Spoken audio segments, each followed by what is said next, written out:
Hey Chris, is that you? Damn.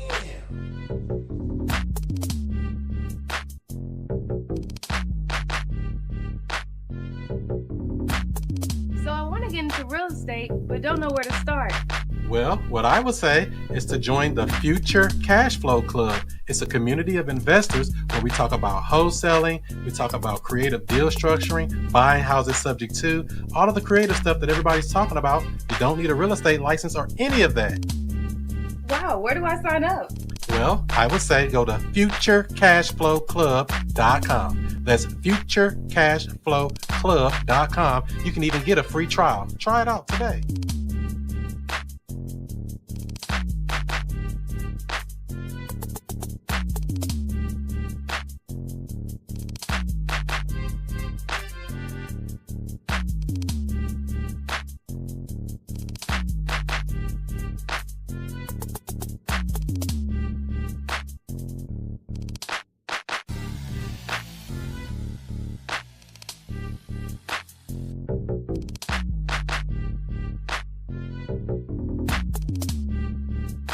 Hey Chris, is that you? Damn.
Hey Chris, is that you?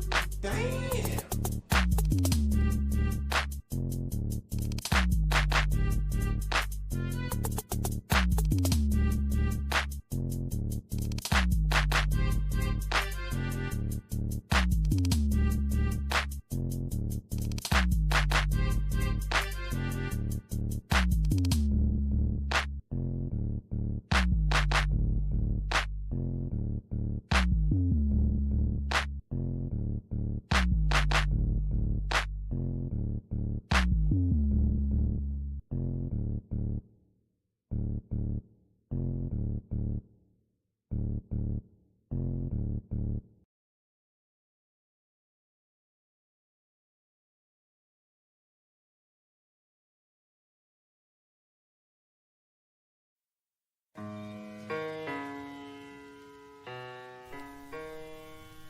Can you hear me? I don't know. If you don't know who I am by now, I don't know what you've been doing. You been asleep? Let me wake you up with something. Straight up. Yeah. Allow me to reintroduce myself. I'm Chris Monroe. R to the O-E. I flip houses, rent cars, and make money.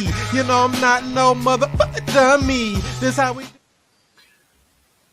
What's happening? What's happening? What's happening?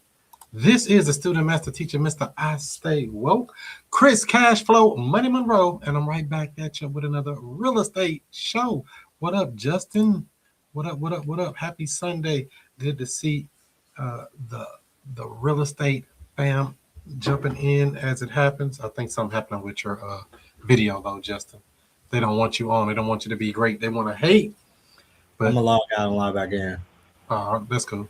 So yeah, the it's Sunday. Every Sunday, 7 o'clock Central Time, 8 o'clock Eastern, we come in for a weekly accountability, talking about real estate, talking about wholesaling, talking about creative deal structuring, solving problems for people who own real estate. That's it. Everybody want to get into a certain niche and say, I want to just know about pre-foreclosures, or I only want to know about probates, or I only want to know about vacant houses, or absentee owners or landlords. All of them can get that work, or those ones sitting on market with a real estate agent for 90 days, 120 days, 180 days, whatever. Those are all people who may need your help in getting the deal moved, because everybody has their own vision when it comes to doing real estate. Everybody has their own thought process. Some people think that every deal is a wholesale deal. All wholesalers think every deal they come across is a wholesale deal. Just like all flippers, every house they see, it's a flip. It got to be a flip. Or all of you that like to do short-term rental, mid-term rental, everything you look at, I can see it furnished. I can paint the wall blue, green, and purple. And I can get that mid-term rental money off of this thing, that $4,000 a month. You are looking at it through your lens. But when you become a sniper, a good real estate investor, no matter what come across your desk or come into your pipeline, you see multiple opportunities. Looking at it from one way, I think, is a downfall. What you think about that, Justin? I think you're 100% right because every situation is different and stuff. I'm learning that firsthand this week. So you learned it from live experience, huh? So the house you're dealing with this week, what were you thinking it was when you first looked at it? You thought it was a wholesale, or what'd you think? Yeah, so I did think it was a wholesale. I thought it made sense as a cash deal and stuff. Of course, what you always say is when you're dealing with cash, you can't be low enough. So They want it for 2 cents, man. they want it as low as possible. 2 cents ain't low enough. I want it for 1 cent. Damn, man, I'm giving it to you for 2 pennies. It ain't low enough. Yeah, so right now I got a property. They owe $78,000 on the property, and then I've had offers from what was owed on the property to about 90 grand. So at what's that, 78 minus 90? Well, So I stand to make 12 grand, but unfortunately, the payoff is always different than what's actually owed on the property. So if a lot of people don't know that, so I don't want to take the risk of basically I'm already skinny mini, and then end up finding out the payoff, go under contract for the 90 grand and find out the payoff is 88,000, and then I've just been wiped out in the deal. So it's probably gonna be best we put a tenant buyer into that situation, catch up the rears, and rock and roll that thing. so when you thought it was a cash deal, you don't think it's low enough as it is now? No, I don't think 78 is low enough for cash. It's the ARV is 168. What I believe everybody else been coming in about right there and stuff. Is in one of the hottest markets in St. Louis. But or let's say one of the most active markets in St. Louis. But 3 bedroom, 2 bath. I think the guys, they want to have that, that margin of error. So they looking at a rehab. I believe it's like 40 grand, but they saying like it can be 50 to 70. So the most that they willing to dish out is probably that 90 number. So you don't think somebody would pay 90 for it? That would be too high? I got an offer on 90, and then they checked out the roof and they're like, maybe we can do, 85. And I'm like, nah, I won't. I'm gonna keep it if we anything under 90. So something's wrong with the roof. it's a little dated, just a little bit. I would say maybe about 20 years. Did she have insurance on it? for? That's a good question. I don't think so though. Well, she got a Well, you know loan. what? If she got the mortgage, yeah. Yeah, come on now. We might be getting a new roof on an insurance claim, Justin. Come on now. If that's the real thing, you know, people just say stuff like, "Oh, it's the roof. Oh, it's this." Man, is that the truth? So you telling me if it wasn't for the roof, you ready to move forward with this deal? But see, they don't want to go. You know, I don't want to get too deep in the weeds on it, but I have to get deep in the weeds on it because my mind just automatically work creative. How do we solve whatever problem come my way? They telling me it's the roof. We know we just had that storm here on May 14th. It was in the zone that the tornadoes came through. If she had insurance, we can put a claim in, get that new roof put on, and save the day. I would get the new roof anyway. I mean, just personally, you know, if it's possible, you know, because they paying insurance. And some people never use their insurance. Like, you paying on this stuff every month and never use it. How smart is that? Right. And it's probably high. They probably paying $200 a month in just insurance. Like, let me get their roof, man. So yeah, I will look into that. You know, I mean, just depends on how deep you want to go into this roof. Just for that person, even if you keep it on, you know, before transferring it, let me see.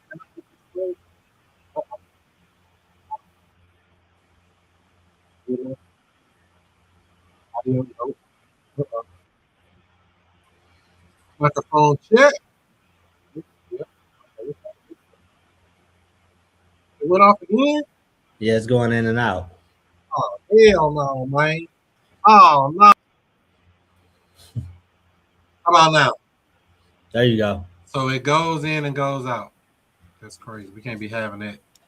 I'm gonna cancel my subscription. This ain't no cheap stuff here. It's like what, $800 a year.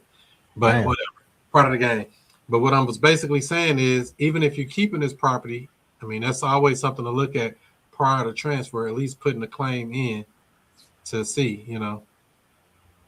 Especially because, you know, I did what, 6, 7, I think 8 of my houses got new roofs, something like that. That's a lot of new roofs off insurance claims. Why can't she get it? If she had insurance, we definitely in that striking zone. Every part of St. Louis was part of the wind, hail, tornado damage. So yeah, I'll say this too, as far as experience or whatever, right? So with one of my last sub twos, you know, it was a headache getting the person up out of the property. I made a lot of mistakes as far as not establishing what's going on, D. Howard.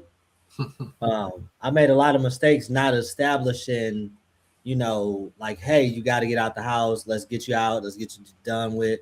So with this one, as soon as we went under the contract, I got her out the house the next day. So it makes it so much more easier to, you know, navigate and kind of see what's going on when they out of the house. We stop in the foreclosure. So now we have room to breathe to try to analyze the deal and try to market it and try to figure out what's going on. So much easier to market an empty or vacant property versus dealing with tenants, dealing with people who live in it. That's a problem. And I don't want to have to fight that fight. So either they got to move on out or we have to have a plan for them to move on out. But mentally, they need to be out, and eventually, physically, they need to be out. So that's why I asked that question multiple times when dealing with, especially pre-foreclosures, if they've been there multiple years, like, oh, I grew up here, my kids here, and, you know, they have these emotional feelings about the house. So I'm planting the seed repeatedly on how you're going to be able to move forward and get a fresh start. We might have to paint it a different color than just get out the house. Hey, we're going to get you a fresh start in a new place, get you started over again, a clean slate. You don't have to worry about this house anymore. How does that make you feel? How would that make you feel? How would you respond to that? And they're like, yeah, let's go.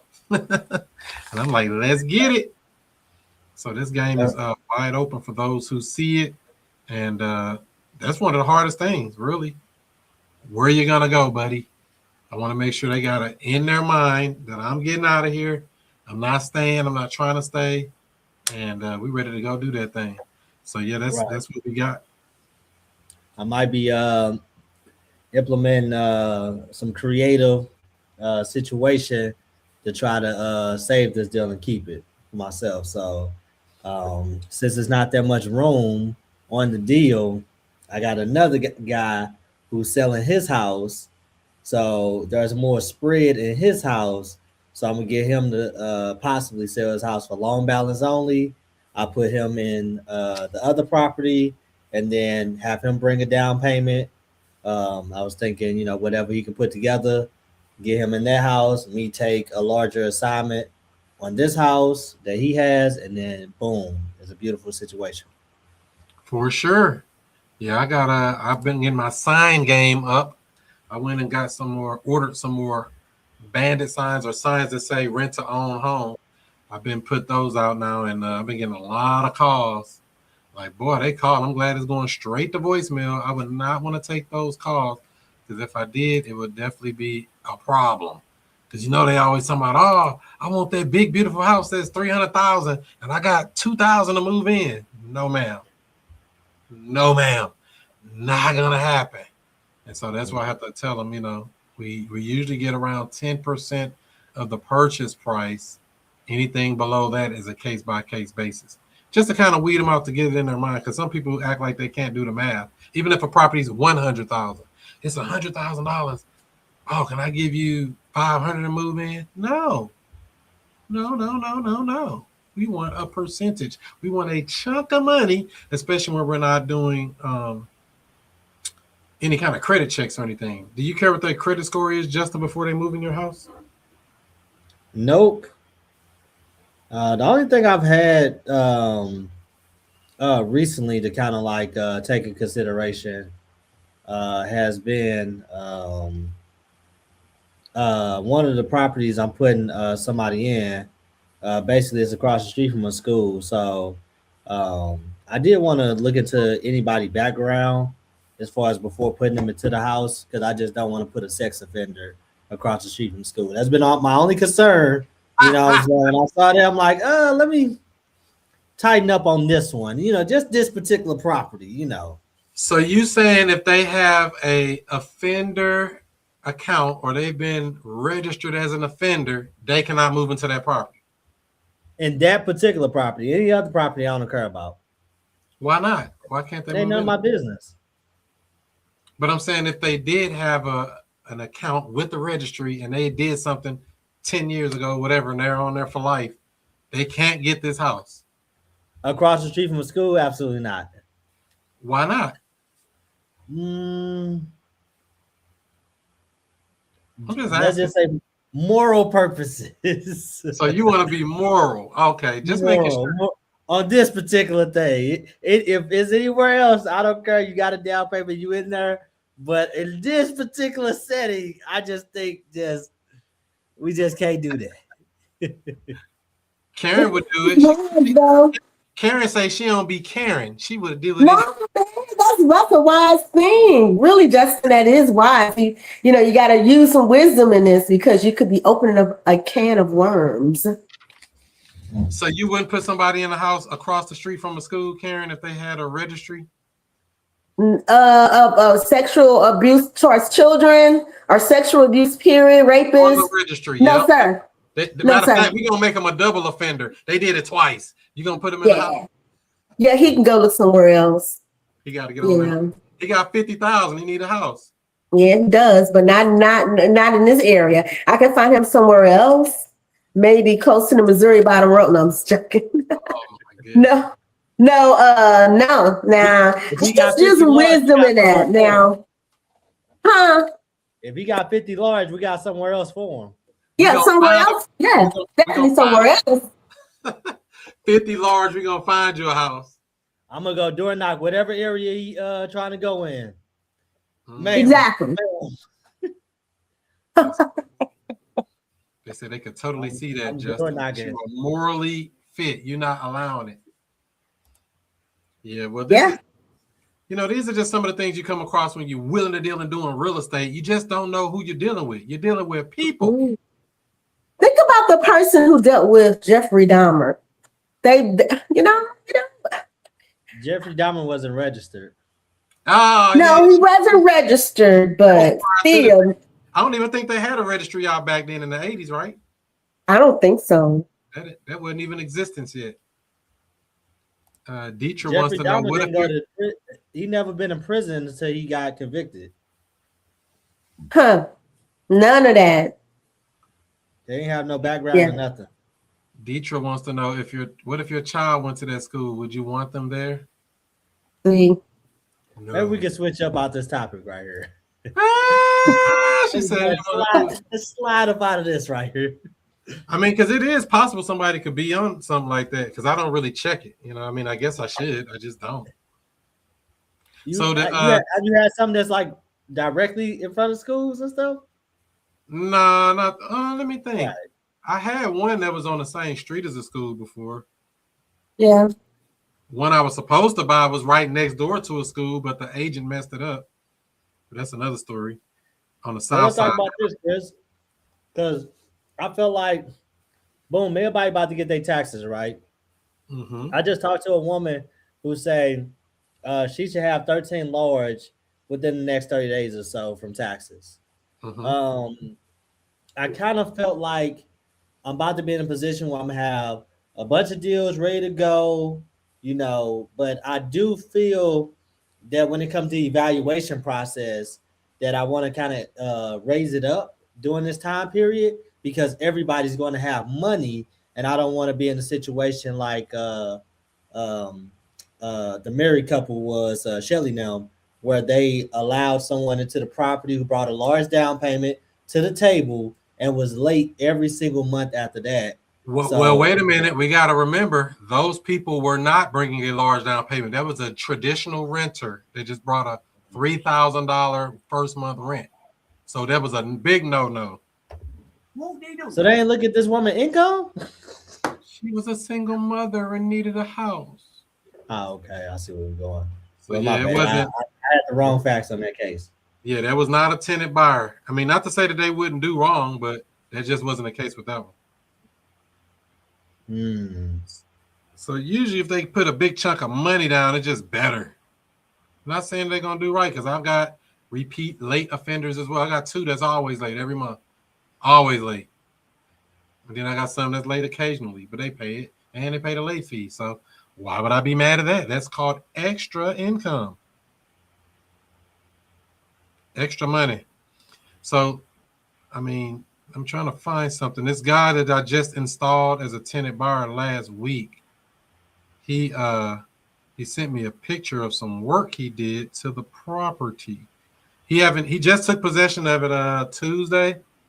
He sent me a picture of it saying, "Hey Chris, how does that bedroom look?" I don't know if you let me see if I can show this picture. Probably can't see it. It's bright. But he put some carpet in there basically. He made it look all nice. It was some ugly hardwood floor, but he put that carpet in there. That looked beautiful. That's what I said. I said, good job. Wow. You ain't playing. On a tenant buyer. Remember, they moved into the house and they're going to take care of it. Look like they painted it or something too, though. I don't know. Look like he painted and did carpet. I just told him, wow, good job. Fix that house up, baby. I ain't going to do nothing with it. This is the beauty of the thing we do called creative real estate. I want somebody that's going to move into that property, that's going to love it more than I ever could. Yeah. So what you been working on this week, Miss Karen? Anything good? Anything within 20 minutes of St. Louis? You know, well, me, Kamalita, been working on something in the city that she asked me if I would work with her on it, so I'm still getting details on it. But other than that, I just actually been adjusting to my new location for my job and my new hours. What? Oh no, you ain't playing. Yes, 3 working days now, babe. Working days. They can have evening shift. And I can't believe, it's the area where I'm working is a whole new atmosphere. I'm like, what was going on downtown? But anyway, weekends off, Monday through Friday. That's a shift for me right now. So, and plus they did give me an extra year of time, which makes me 3 years in, and 2 years ago, before I could collect a pension from this place. So I'm a shoot for that because I was getting ready to quit, but been being adjusted to that and working with Kamalita on that still in the city. It's only worth about, the house is worth about maybe $2,700. That's what she owes on it. And so looking for somebody. I found somebody actually. We're supposed to go look at it. And he buys only in the city. It's correct. You say it's worth about $2,700? Yeah. Yeah. So can you buy it for how much? How much can you buy it for? $2,700 covers the remaining mortgage on the house. Question for the seller. Will you sell it for what you owe on it? Yep, she will. Well, why she ain't under contract? She's getting all that together. Right now she's going through some treatment. So she's supposed to be in town. So Carmelita is letting me know when she's gonna get here. So what's the situation with the house? If somebody can live in it, or just that? It is livable right now because her mother passed away in the house. I mean, I don't know if it was in the house, but she passed away and left her the house. Has it already been transferred to her, or still have to go through probate or something? That is a very good question. That was a question that I asked that Clemenita didn't know. And so I need to find all that out. You know, you can just look it up and see who's on title right now. Yeah.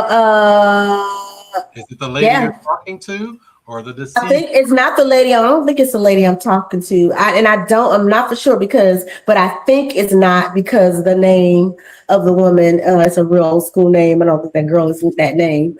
So I believe it was the person who used to live there. What is it? Is it Ernestine? It's something, Mary Lou something. It's very old school name. So yeah. And so I need to get all that information. The girl's supposed to be here because the funeral is, I think, sometime this week. So it sounds like you may be either running into either a probate or some type of affidavit of heirship situation. Am I getting that correct? It's probably going to run into that. Yep. Why do everybody wait till they die to have all these things and try to come back and do this? Why? Don't have stuff in order. Millions of people don't even have a will nor life insurance. Why are we doing this, Justin? Justin, who raised these? These people. Because I mean, everybody knows one day we all gotta go. Yeah. Even celebrities do it, huh? But why would they wait knowing that? And does she have other siblings, the person you're talking to? Brothers and sisters? No, I don't know that information yet. I don't know of that. So yeah. I tried to get Carmelita on tonight, but she has she got family members over. So I'm actually gonna talk with her briefly after the meeting. Yeah, so this is why I ask these types of questions, because I've come across deals where there's a family member like, yeah, I'm gonna sell it. My mom, big mama wanted me to have it. Come to find out, he got 6 sisters and brothers, and they want to keep it, and they, it's something different. It's not always what it seems to be, and that's why I just like to be open and ask the questions and figure out: one, did Big Mama put it in your name, or do a beneficiary's deed, or do something to know that we're supposed to transfer it to them? Because they could be making that up. Not saying they would do that on purpose, but some people say, "Oh, I took care of her. I'm supposed to get the house." That don't mean you're gonna get the house. That's right. Plus, with the property being what it is, so I guess it's on the north side somewhere. Yep. What was the address? North Taylor. Oh yeah. Well, you can look it up. 4025. Did I say it on here? You can send it in the chat. That would be better. If you type it in the chat, that would be better if you can. Well, you already told me what it is, I think, but let's see. I did, didn't I? Oh, goodness gracious. Because I can tell you right now. Oh, wow. It's only this is 63115. Yeah. Roof houses, yeah. You just edit that out, whatever. Yeah, it's just one of those properties. So from the street view, half of the street look okay. The other half, I seen some really toe up from the floor up houses over there. Well, we already know it's in the hood, so we don't have to overthink this. And you're getting it for single digits. You know my motto: if it's in the hood, I don't have to think about it. Single digits. So if you get it for that 700, somebody paid 8 or 9 for it, you good. Easy money. not gonna get you rich, but it'll get you paid. I mean, could you use $6 grand, five or 6 grand? Of course. So there you go. Yeah. So that's why I say with some of this stuff, I just don't try to overthink it, especially these kind of properties. It's already gonna be kind of hard to move. Even though I do have people that buy over there. Justin loves that area too, right, Justin? Justin, do you? Well, and look, I've been trying to stay in the county, and county's been coming and stuff, but for whatever reason, they keep trying to give me houses in Illinois. Oh yeah, Illinois is where it's at. Illinois. Ugh. Yeah. They giving away. Anybody want property, go to Illinois, they're giving it away. I bet they are. You can keep that. Hot mess over there. Are you talking to somebody named Mildred? Nope. So that's the person that's deceased. Not her. That's the deceased person. So yeah. So another thing too, not to get too deep in the weeds, but whenever I see these type of things, I just go put their name into the Missouri CaseNet, and you'll see if they open any probate or anything. You'll see pending litigation, things like that. Okay. Whenever there's a deceased person. Matter of fact, let me see here. Pull it up. Let's see. She just died this year. They're getting ready to do the funeral. This say January 12th. She ain't even in the dirt yet. Oh, my bad. You have to edit this video, sir. Yeah. Edit it for what? I ain't saying nothing wrong. That was you. See now, look at here. I don't disclose nothing I don't want to disclose. Please put a bleeper in there. Yeah. Well. You say she not even in the dirt yet. That's why I googled it. It came right up. Said January. Jesus. Oh damn. Yeah, they're getting ready. Like I said, they're getting ready to have the funeral this week. Yeah. So hopefully she did some type of beneficiary's deed or something like that, but there's no telling. To be honest, I mean, it's a lot of moving parts. They got to get through the grieving process. So yeah. So I mean, it's something that could be done with it. That's the only good thing about it. They can sell it if they want to play ball, and the family members are on par with what we're trying to do here. Other than that, any other questions about that? No, sir. I'm good. All right. Good thing they are whole. They generate leads by going to random funerals and asking what they do with the house. Why not just put some marketing inside of the funeral for everybody who come through who got a house? What? Come on, man. You ain't serious. Who? I'll put it up on their bulletin board. Have an unwanted house. We'll help you. We'll matter of fact, we'll front you the money for the funeral because the funerals ain't cheap. Oh, yeah. What about laying the bandit ideas? I see you aren't getting ideas. What about leaning the bandit sign up against the casket? Oh my God! You a bandit sign on the casket. Y'all so wrong. Y'all ain't right. Y'all not right at all. Don't tell me you went and put some bandit signs up in the cemetery. That's even worse. Talking about, hey, before you lay your head on that pillow, sign this paper so I can post it on Zillow. Y'all gonna get reported. I don't know if other people's stuff is separated like ours, but you got to go to certain grave sites if you're gonna do that. Because if you do one off West Florissant, they're gonna bring a whole lot of dollar houses to you. $1. Well, what to say?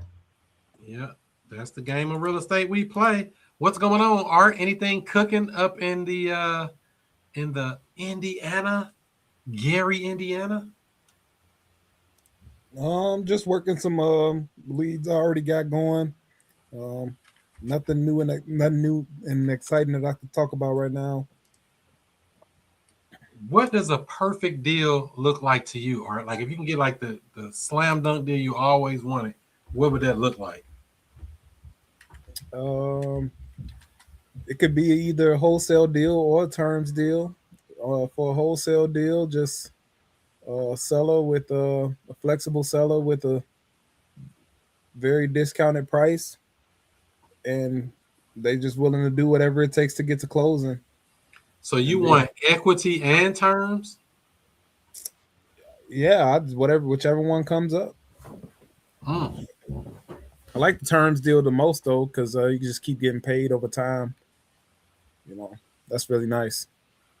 Terms. Yeah, that's what I like, terms, because I want to go qualify and do all that stuff, especially if they got great terms, like a 2% interest rate or something like that, and I can just take it over. That's a slam dunk to me. Or 0%. If we can get a seller finance deal, 0% principal payments only. That's kind of what I'm looking for. Something like that. I don't see too many free and clear properties like that anymore. I used to see them all the time. Everybody got mortgages now. Or maybe that's the ones I'm coming across. So yeah, term deals are really, really nice. They're nice like later though. Like I'm starting to be able to recognize the exciting feeling up front a little bit more since I done had a couple and getting paid over time. But they really come in over time, like 6 months or a year down the line. That's when I look back like, man, that's just crazy. That's the game. Yeah, so, Chris, I know we talked about it earlier or whatever, and maybe it'd be good to talk about on the stream. Man, I've had 3 tenant buyers that pulled out on me this week. I did my sales thing. Hey, is there any reason we couldn't move forward? You ready to go? Boom, boom, boom, boom, boom, boom. And they like, yeah, everything's good. I'm ready. I like the place. Blah, blah, blah, blah, blah, blah, blah, blah, blah. And then, I sent over the paperwork and everything. I'm ready to accept their money. And they, hold on. I got to go triple hustle real quick to make sure I got everything. And I'm like, how is this happen? Like, how am I having full-on discussions? You know what I'm saying? Getting the process going, asking them questions, income, they living situation, and they committing to me. And I'm like, are you sure? I've even said, hey, we'll take half of the down payment now, and you'll have the rest before you move in. Yeah, let's do that. And trying to work with them and trying to, level with them. And they be like, they've been going ghost on me. Are these people, is this a phone call or is this people you're talking to in person? These are people that I'm meeting at the place. I'm qualifying them in the messages and stuff, meeting them at the house, apartments, different stuff like that. Hey, I like it. I'm ready to move forward. Well, I mean, I've had people do that before, either disappear. And I think a lot of times they just don't have the money. Mm-hmm. I mean, I think that's the number one elephant in the room. Because, I mean, you wouldn't believe how many times I have to ask some people, hey, how much do you think you can come up with if you did see a house you like to put towards a down payment? Well, it depends on the house. It depends on it. I mean, but if you found one you like, what could you raise? I mean, just asking, what do you think you could come up with? I asked them 3-4 times the same question in several different ways. Then they finally come out and say, probably like 2,500, 3,000. I'm like, we probably not who you're looking for, to be honest. Not unless you want a cheaper house. Not saying we can't get those, but for the house you're trying to get, the best house on the board, it ain't happening. You know what I mean? You're not getting a $300,000 house with no $2,000 down. Not on my watch. I move in there first myself. We'll have a house party over there first, Justin. So is this a lot of times it's just more about the screening of these people. And even after the screening, I've talked to people, I got 15 grand, I got 20 grand. Yeah, I want to do this. And then they just disappear. And sometimes they just have to be followed up with, just like sellers. We have to follow up. The fortunes are in the follow-up. So that's what I do, I suppose. And I don't really worry about it for real. And the only other thing I would add to that is add a sense of urgency. Hey, we got 2 other people already applied. We need to get yours in before we decide who we're going to, choose for this. Sometimes that'll work. Sense of urgency. Or we got several other people that just saw it, or we're doing, whatever, some type of sense of urgency to make them want to move quicker. If they got the money, though, sometimes, like I said, they don't have the money. That's the elephant in the room. That's going to stop the whole play, no matter what we say. What you think about all that, Art? Is that making sense? Are you running into something similar to what Justin is? Yeah, I actually just had this happen in the past week. It was a property that I was finding a tenant buyer for another person who owns the property. And Had the guy all agreed to everything. He already seen the paperwork. He was good with all of that. And he was supposed to put his money down on Monday. And between that and the money getting put down, it did not happen. It happens. So they were scheduled to be closing? Yeah. They were supposed to sign off on the paperwork on Monday and put up the down payment. And they just disappeared? No. What happened was the tenant buyer ended up talking to the seller while I was unavailable to talk to them. I connected them. And I'm thinking that the seller must have said something that wasn't right. But it's okay. Part of the game. Okay. Yeah. It happens. We try not to let that happen, but it can happen. Loose lips sink ships. Yeah, so I know for sure next time I'm gonna just maintain all the communication all the way through. For sure, every time. Nobody likes loose lips. Loose lips definitely sink those ships. We did install, like I said, a tenant buyer this week on Tuesday. That was for this little house. It was kind of becoming a problem house a little bit, but I had to wait it out for this little house here. Somebody's in there now. I've been there before. So somebody took this house. I did do a little something to it before they moved in, but that was the one I just showed you a picture of that they painted it or whatever. I painted this wall, but he said he does this type of work to the house. So this is the room he just showed me a picture. So yeah, he must have painted it because their wall is gray. He showed me a picture of it looking cream color. So he painted it. So you put carpet on that wood? Yeah, because that wood looked kind of whooped on, to be honest. Bad wood. Because I don't think any of these walls, all of these walls are blue. So he painted it. That's so you was doing Airbnb on that property? No, I was getting ready to if I didn't get a tenant buyer because I'm like, that must have been empty for 2 months. That's too long. So I had to wait it out. But we found a tenant buyer. He got installed. He ended up doing $6,000 down, non-refundable. We closed it on Tuesday. He's going to be paying $1,650 a month. The payment on the house is like $1,000 a month. So it'll cash flow about $600, something like that, each and every month. And so and I was able to, and I'm still in the process of getting her arrears put on the back of the loan. That's the only thing with this house. But at least somebody's in it now. It's not just sitting vacant and I'm paying utilities and et cetera. So that's the only thing when you're running into this thing here. So let me ask you this, Chris. So you always talk about the marketplace, right? Let's say, all of us investors and stuff, we holding on to empty property, we waiting, we trying to get, hold out for the tenant buyer and stuff, right? Do you think that there's going to be an influx in large down payments around tax time? I don't think it will be. I mean, over the years I've been doing it, I don't really feel like there is. It's just time of the year. Spring, like when people are actually moving, spring or school letting out, that type of time is usually what I see. But I've installed tenant buyers almost, all through the year. Yeah. So I can't really say. So like the very first one I did was in December of 2018. That's December. That ain't tax time. And that dude dropped 20 grand. I've had people drop money in April. I've had people drop big money in June and July.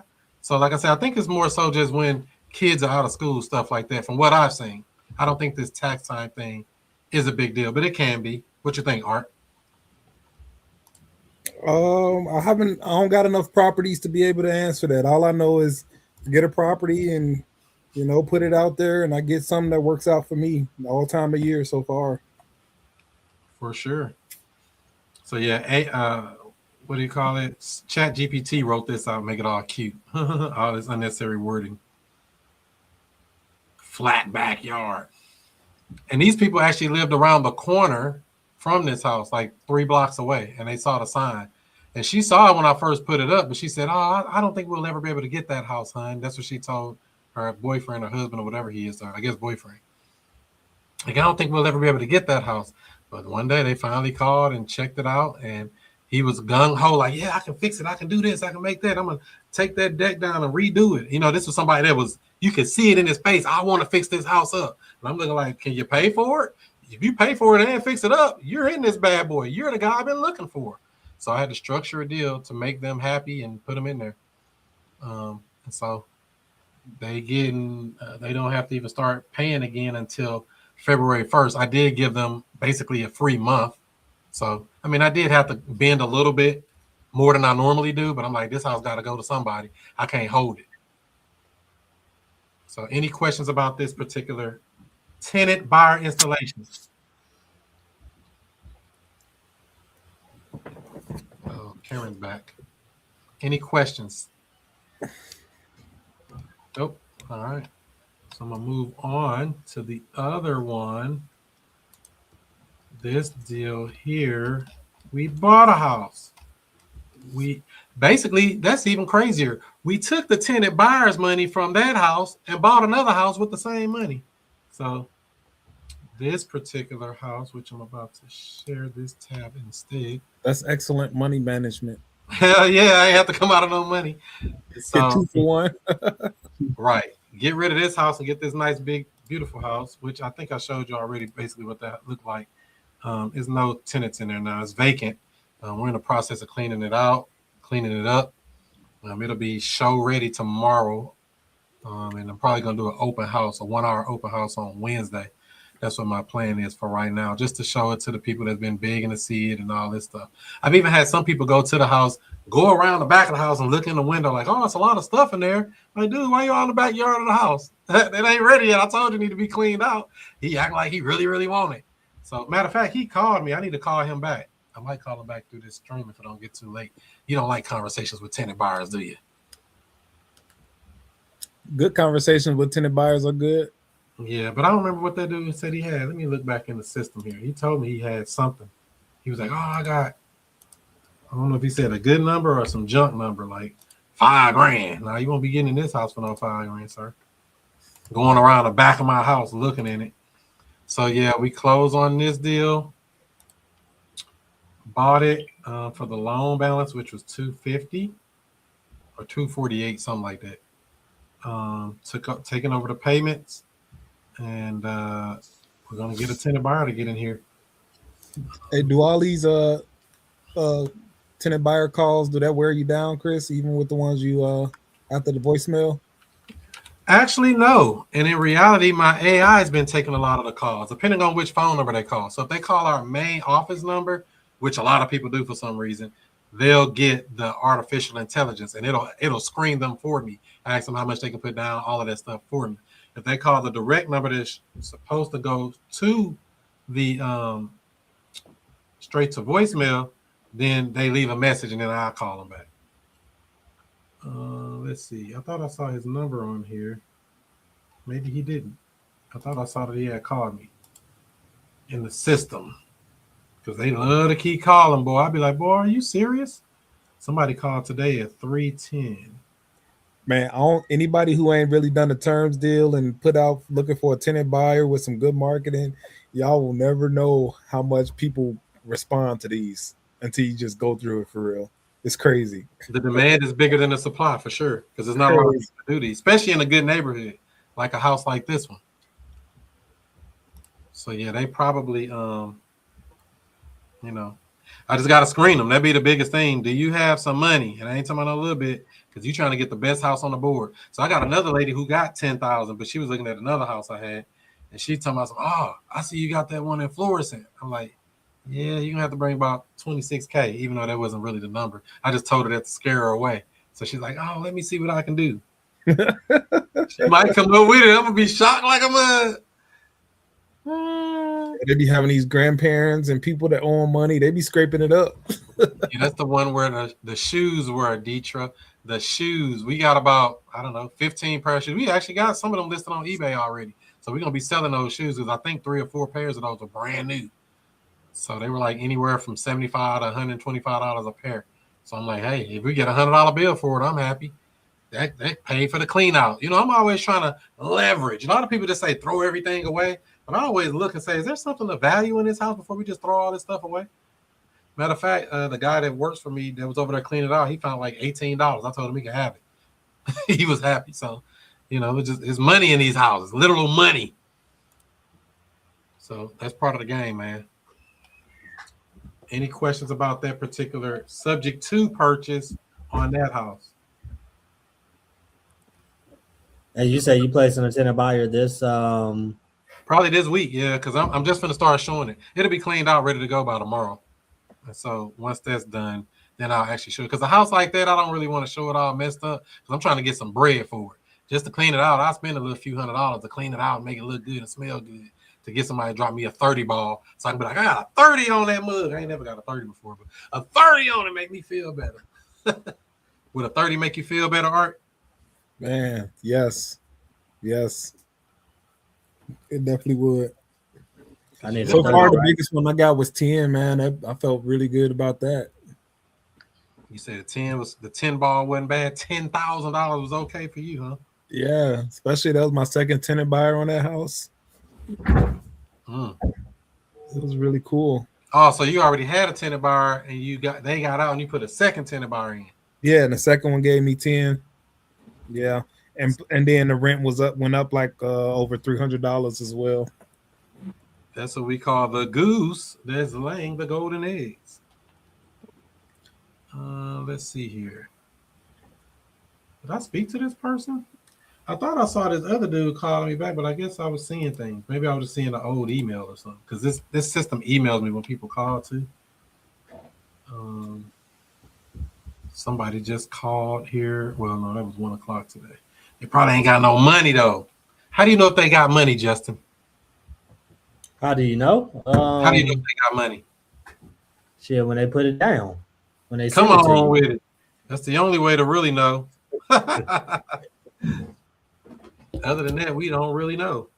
For sure. That bread. Yeah, makes perfect sense. So I'm going to let me see, how could I do this here? I don't know if we can hear it if I call this lady. Am I the only one that's lagging? You say is what? Am I the only one that's lagging? Maybe. Mine kind of lagging a little bit. That's my phone check.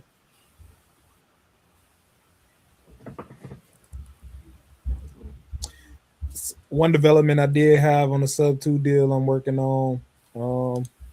Basically, I'm gonna have to do this quiet title because I went to the title company that processed it. That's this particular deal with the memo in place.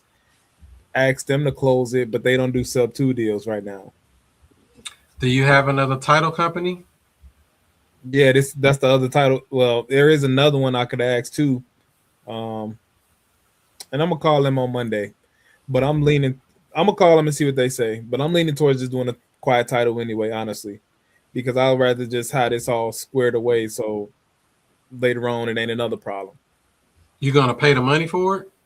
Yeah, it's just an extra $900. Oh, that ain't bad. As long as somebody don't raise their hand and say, hey, I want some money from y'all. Which I'm probably not gonna happen anyway. Because that's basically like a foreclosure action. They're gonna put it in the newspaper and let all predators and creditors know, speak now or forever hold your peace.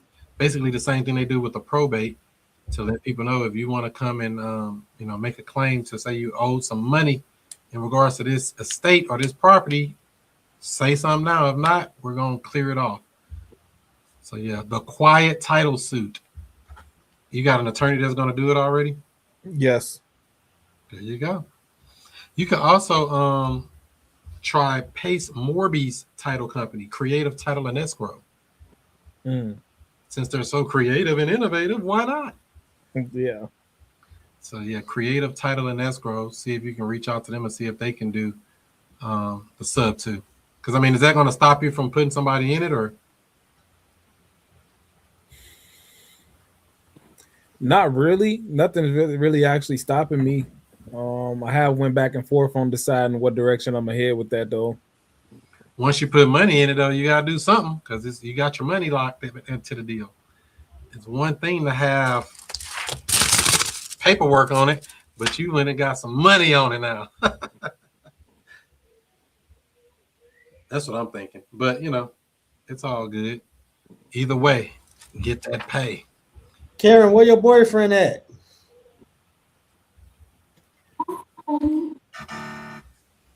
That's not my boyfriend. That's my friend. That's Where what your friend at? He been missing the calls. He's been having some things at his church with a family member. Who had a really bad car accident. Oh, okay. Tell him As I'm gonna they excuse say, him one last week. Huh? Tell him I'm gonna excuse him one last week. I'm gonna let him know. I did send him a link, and that's the information he fed me. So I'm like, okay. Because they say he just a friend. We got an announcement. Hopefully Josh watching, because he needs to be on here so we can announce that he got his first deal under contract this week. Come on. Where Josh at? Come on now. Getting deals locked in. I mean, and it can be scary. A lot of people are like afraid to put people under contract for some reason. I'll tell you something that's funny with Josh, right? So, I explained to him the process maybe probably about 2 months ago, really. Sat down with him, walked him all the way through, gave him all the websites, all the information and everything. And it literally took for him within the last, let's say, 10 days. And he just started showing up at people's house before I know it. He calling me with sellers on the phone and everything, like, yeah, man, they ready to go. And at one point, he was like, he was going to have 3 deals under contract and stuff. So I think 2 of his 3 fell out. They never signed the paperwork. I did get the paperwork over to him, but this one did sign. So it was his first one under contract. And then that's the one we was able to get the lady moved out this weekend. So wow. He brought it to the table. Congratulations for sure. Taking action. That's one thing you cannot teach. It's called hustle. Will you go take action regardless of the circumstances? Because a lot of people try to make excuses like, oh, well, I got to work late, or I can't do it because of this. They got every excuse other than go do what it do. Just generate a lead. We have closers right here ready to close, help you with paperwork, all of that stuff. There's nothing that should be stopping you from moving forward. Generate a lead, put them under contract, dispo the deal. That's the cycle over and over and over again. You got to generate the lead, whether we're door knocking, calling them, texting them, looking them up on Facebook, whatever we're doing to find the seller of the property that we're looking at, which is a problem property. Even if it's on market, like I said, you can find those ones that say 90 or 100 days on market. Call those agents. Just have a conversation, see what's going on. What are they working on? Why do you think it hasn't sold yet? That's a free lead. It costs you no money. It takes a little time, but it costs no money. So everybody thinking they got to go dump a bunch of money into marketing to get deals is ridiculous. Matter of fact, that house I just put a tenant buyer in cost me $0 to acquire the deal, to generate the lead. And that house I just bought in Florissant cost me $0 to generate the lead. No money out of pocket. I had to put money to buy the house, but I didn't have any marketing money in it because we constantly having conversations with people. We have to talk to them, let them know we exist, let them know we can help them with their real estate problems. Get referrals. The people you're helping, get them on a video testimonial. Hey, Justin helped me out. Hey, Art saved the day. Hey, Karen came in with a cape on. Dun, dun, dun, dun. Get these people on video saying that you helped them out, because those are testimonials that you can use for marketing for later to say, look, I helped them out. It don't got to be no long, short and sweet. Yeah. Short and sweet. Right, Karen? Right. Especially if you're helping people. Or you even see that they're like, oh, wow, I'm so glad you did this for me. Would you take 5 seconds and just give me a little short video? Just want to let other people know, how we helped you out. You get the video. Hey, I'm here with Mr. Biggleboggle. They work with our company. How did you think everything went? Oh, it went great. I loved it. Da-da-da-da-da. Would you recommend us to other people? Sure would. Karen was great. All right. And then there you go. Bam. 2 questions. How hard is it? Testimonials. They're not hard. That's great advice. Yeah. Why do you think most people don't do it, though?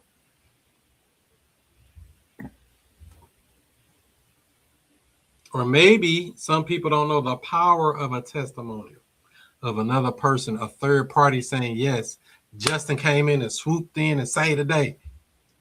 Do y'all understand the power of that? That can make you get the difference between somebody else getting a deal and you getting a deal, whether you know it or not. I've had people go look me up online and say, oh, wow, I see y'all have people saying y'all did good. Great. We're going to do good for you too. Because I'm definitely getting a testimony from this other deal whenever it closed here in Florissant, because he kind of worked me a little bit. He don't even, and this don't have to be a video, by the way. This can be over the phone. You can use the audio. Just ask them questions in a succinct manner. Just following up with you. I know everything's closed. Just want to make sure you were happy with everything. How do you think it all went? Oh, it went great. I'm glad they sent me my money. I'm going shopping. Whoop-de-whoop-de-whoop. Great. So would you recommend us to other people as well? Yes, I'm going to tell everybody I know about you. Great. Bam. That two little thing, that little 25 seconds right there. You take that little audio clip and put a picture up with your logo and some words or something. Now you got a testimonial. You didn't even have to do a video. Come on. What's our excuse now? You know, written ones are good too, but I like that video and that audio because you can hear their emotion. Emotion makes motion. So that's what I'll be trying to look for that stuff. Let's see. So we got what are you doing to generate leads now, Karen? Are you actually marketing, or are you cold calling? What are you doing now to like generate new leads? I'm basically I'm doing a little bit of both. And the leads that I have that I get from this little company, which I will not mention.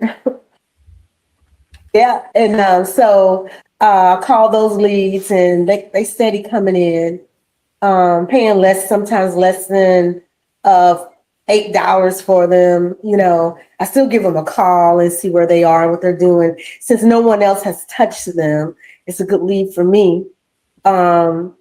And if it's something good, I just immediately try to put it under contract. So you ain't wasting time no more. Nah, I learned my lesson.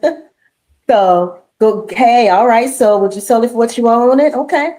Well, let's look here. I'm gonna send a contract here, not a contract, but I let them know, send some paperwork out their way. Go ahead and sign it, and I'll walk you through the rest of the steps.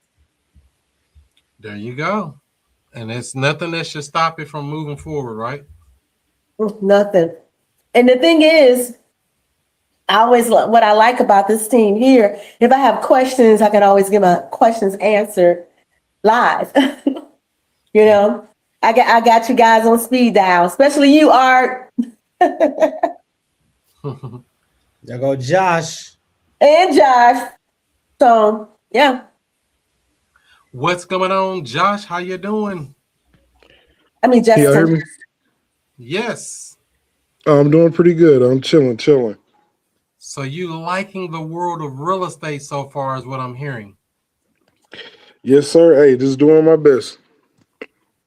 So your best is making these checks. Come on with it.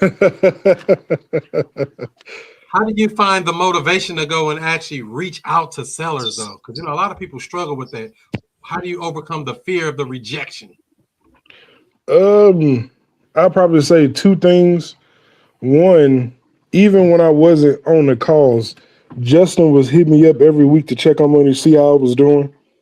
So I felt like, I couldn't let my boy, out there to hang, because he has been helping me for the last couple of months. And then number two, my first sales job was actually door-to-door for Charter. So I figured, if I can knock doors for Charter, I can knock doors for myself. I know that's right. Yeah. So if you can knock doors for Charter to sell somebody else's product, you can definitely knock a door to do real estate, which is usually the biggest product most people ever buy. Yes. Come on with it. Now, you're knocking on pre-foreclosures, is that correct? Yes. So what's been your experience so far when you knock on the door? Are you getting a lot of no answers, or people saying get off my porch? What is the most people saying to you? For the most part, I haven't caught anybody at the door. Now, there was somebody, I knew they were in the house and they didn't answer, but it is what it is with that. But for the most part, I normally don't catch the people at home but I've been catching like their neighbors, and their neighbors will normally give me like information. Like the lady that we end up getting a contract with, I knocked the door, left the note on the door, and her neighbor actually came out and we had a conversation. And he told me like, hey, if she comes back by, I'll let you know. And I gave him my number. That's right. That's right. Now, if you're really a gangster, are you really a gangster, Josh? Before I tell you this, hey, we'll see. All right. What if you say, Mr. Neighbor, hey, you think you can just give me her number? I'll give her a call. It's very important. Yeah, I'll do it. Ooh, that might flip the script. They might say no, but it ain't gonna hurt nothing, right? Hey, it's important that I reach them. You got a good number I can reach them at? And there you go. Instead of you waiting for them to call you back, now you got a number you can reach them at. Hey, I agree. Shoot or shoot. See, I told you, if you're a gangster, I got some maneuvers. They don't all work all the time, but I'm gonna get your batting average increased.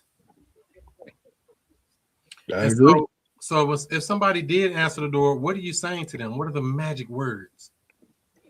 Well, first introducing myself, telling them who I am, asking them about the property. I think I asked the first person I got on the phone with. I think I asked them, have they talked to the bank? And then we just kind of went from there. So you bringing it out early in the conversation. Hey, have you done anything to stop this auction? Have you talked to the bank? Yeah. You're not playing around like, oh, I don't know. Are you Billy Bob Smith? You're going straight into it. Straight into it. Okay, so that's getting results. I like it.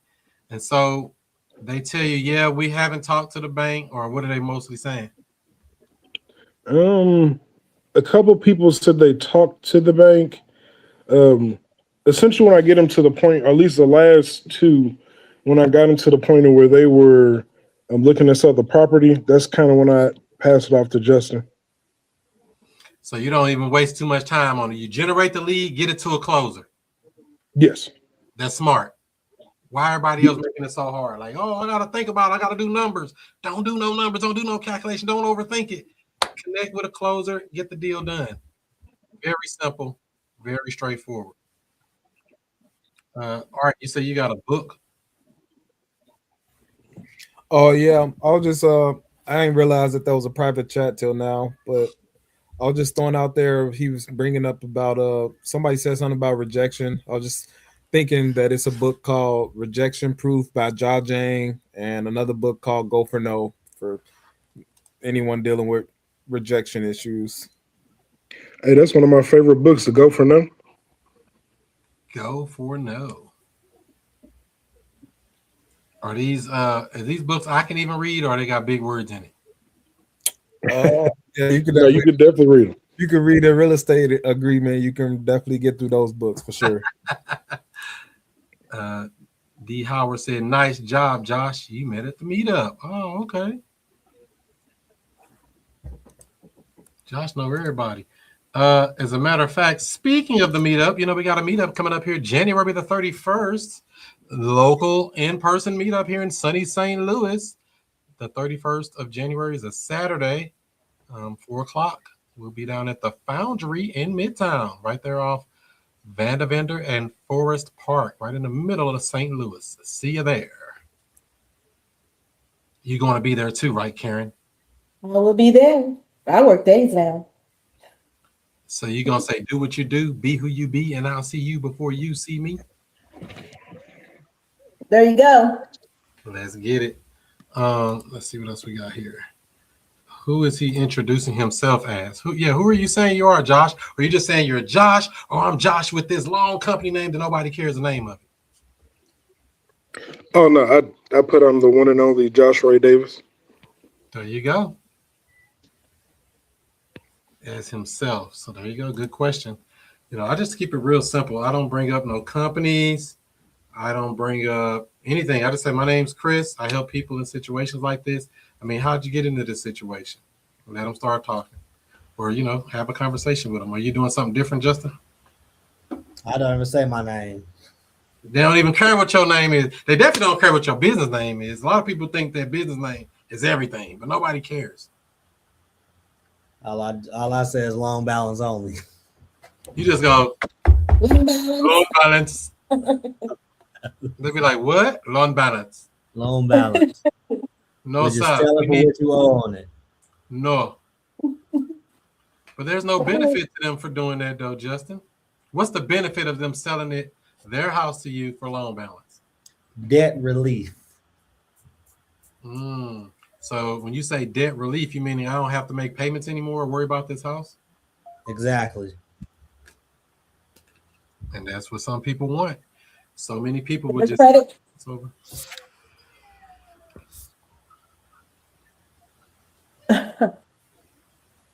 What did you say, Karen? And saving their credit. And saving their credit. Yeah. I mean, you could be saving their Oh, credit. You can save their credit. You can save their income. They don't have to pay for the property anymore. And the big thing is you don't have to deal with this property anymore. You don't have to come cut the grass, deal with the utilities, deal with anything in regards to this property. We're removing you from all responsibility of dealing with this property. You think something like that will help you out? And I'm like, wow, where you been all my life? And I'm like, right here. Let's go. Sign right here. Here and here. Okay, the paperwork. So that's what we got. And then and Josh, so is there anything else you feel like you would like to learn more about in this real estate game or something you got questions about? I guess not as of right now. Like I said, I've just been trying to be active and make phone calls, knock on doors, and then as things come, I kind of ask Justin questions because I'm kind of one of those, like, I learn by doing it. That's right. You got to learn by doing it because I don't know. I think somebody calling you right now, Josh.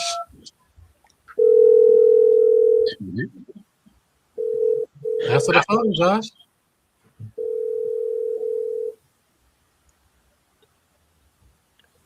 Answer how? Oh, are we doing a call right now?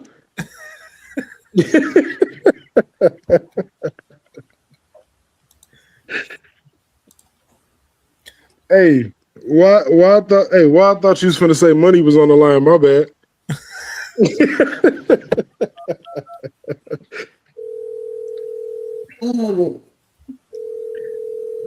Hello? Hey, is this Josh? Yes, sir. My neighbor told me you left a number for me to call you back at this number about something. Yes. I was actually calling you about your property on 123 Any Street. What can I help you with? Yeah, it's my house. Yes. I was calling to see, have you talked to the bank recently? The bank? Yes. I don't understand. What do you mean? So I seen your house was recently on a foreclosure list. So I was just kind of calling just to see what's going on with the situation. Oh, yeah, it's a little bit behind. It's a little behind right now. But you saw it on the auction? Yes. Oh, well, I didn't know they put it at auction. They told me they was going to work with me. Yes, sir. Well, I'm here to help and see what I can do. You got 20,000 so I can catch my loan up? I don't know about that, but we can figure something out. So you'll help me catch my loan up so I can keep living here? So are you wanting to still stay in the house? Yeah, I want to stay here. I live here. I live here for like 20 years. I ain't got nothing. I've been here since the crash of 2008. Not the crash of 2008.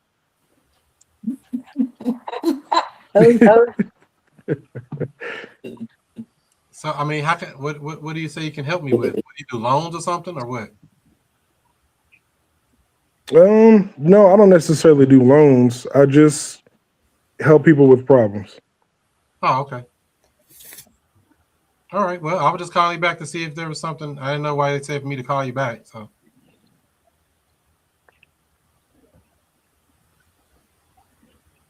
Anything else? No. So I'll just call you back for no reason? No.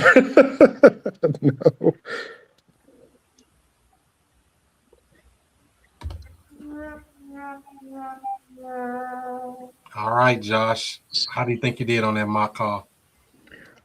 Probably 3 out of 10. A 3? Dang. I was gonna give it a 2. No, it was okay. What do you feel like should have been added to that, or what do you feel was missing?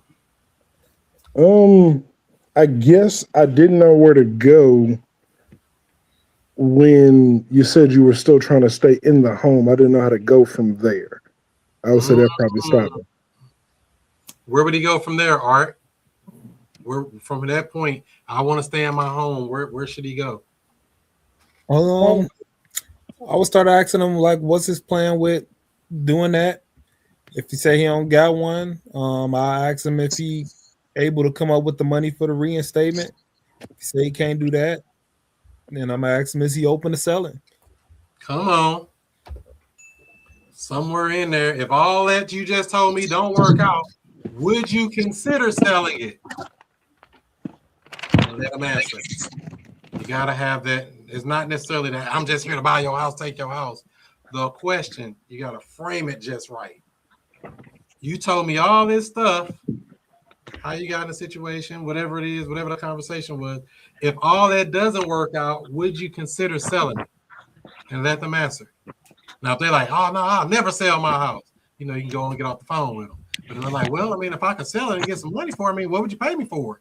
Now we're going down that line of questioning now that they're in the mind frame of that they're talking about selling the house. Does that make sense, Josh? Yeah. And you said ask about the money, if they have the money for reinstatement? Not even just that part. I mean, that can be part of it. But somewhere along that conversation, we have to ask the question, if that stuff you just told me don't work out, would you consider selling it? Is selling it even an option? See, Okay. see, that's how we steer our conversations through questions, not about what they just gonna give us the house. We gotta ask them the right question so they can open up and say, yeah, I'll sell it. I can't wait to get out this stupid house. I hate this house. But we don't know that because we didn't ask the question. So when you're on the phone or even in person with these people, we have to be asking the questions to get them to open up to tell us what they want to do.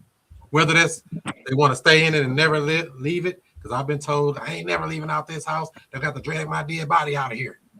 Now you tell you that, you can get off the phone with them people. Stop talking to them. But if they're like, yeah, I mean, I was selling, but I don't think I can. I owe too much.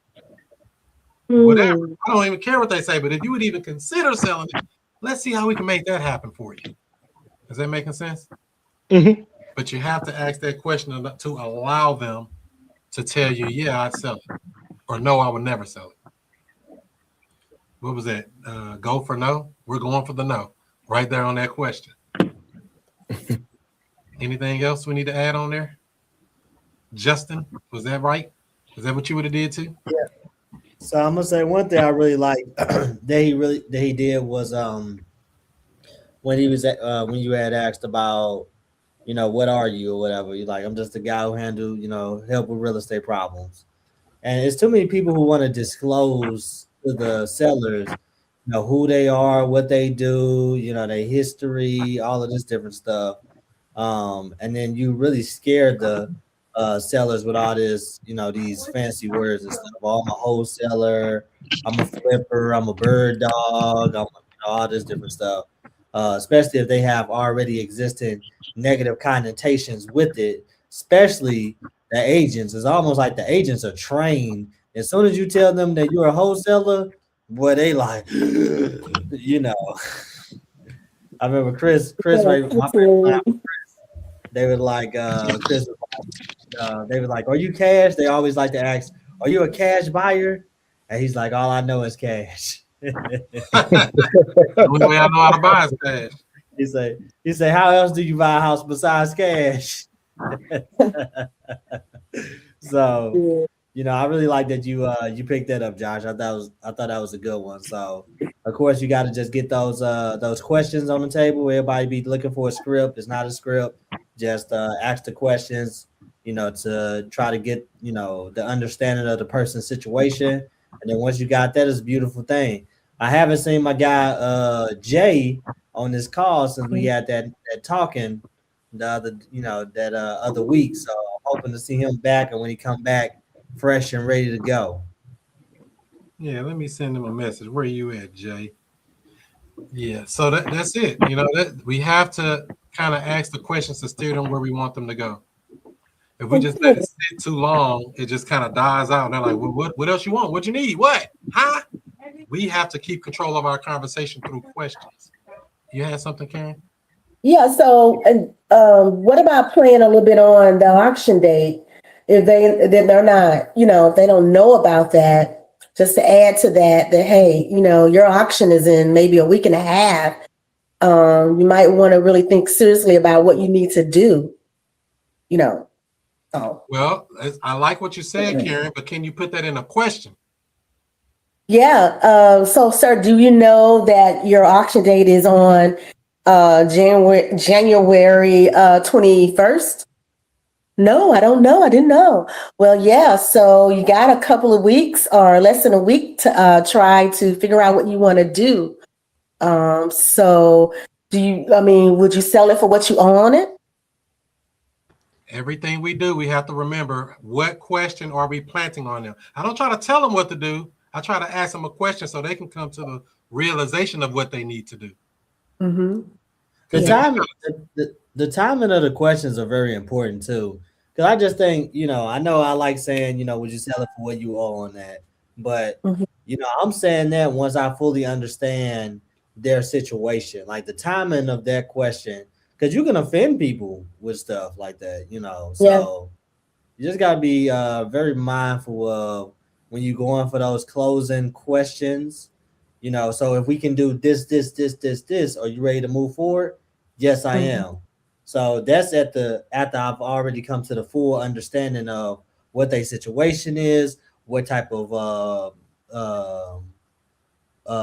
solution that they have in their mind, because people have different solutions and stuff, and you can mess up a deal by even throwing your own solution onto their problem. You want them to come to the understanding, because if you try to give it to them, they're not going to accept it. They have to understand that, hey, I'm ready to move forward in this situation and stuff. That's one of the biggest lessons I've learned from my first deal that I got on contract is I tried to think for him and he didn't perform as a result of me thinking for him, because logically, I believe my logic was correct that, hey, brother, you in a situation, you making hard money loan payments every single month, you trapped in a deal. If I could get you cash, you ready to go.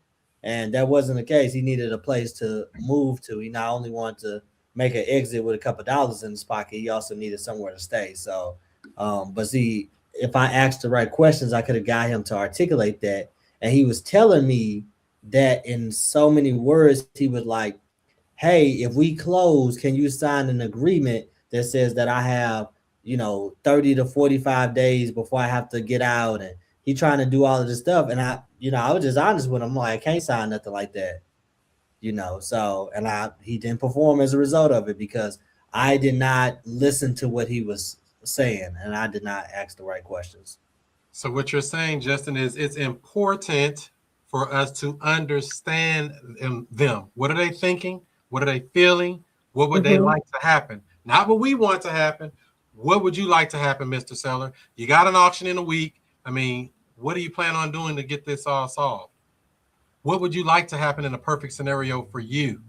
And let them answer. And they'll tell you what to do to close them right there. Man, if I just had $5,000, man, I'd be ready to get up out of here. So you tell them, if we can put $5,000 in your pocket, you will sell us the house and you'll walk away and won't have to worry about it anymore. That would help you out. Is that what I'm getting? Yeah, let's go. And they ready. Some compassion with minimizing their feelings. It has to be their idea. Exactly. This is why I say we have to formulate in a question. I don't preach and teach them what to do. I ask them a question and then I allow them to answer, and they close themselves by answering it. Josh just saying firsthand with the Latina woman and stuff. He came to the table, gave me the phone. I made sure hey, Josh kind of gave me a little bit of insight of what's going on, but you tell me about what's going on. I made her still, even after she probably already told Josh everything, articulated to me so I can understand her situation. And then she was ready to go. She's like, I already have a place to go. Boom, boom, boom, boom, boom. I just don't want it to foreclose and they come back on me and I have to pay and blah, blah, blah, blah. Oh, okay. And then I think she had questions about the agreement So I decided just to go over there.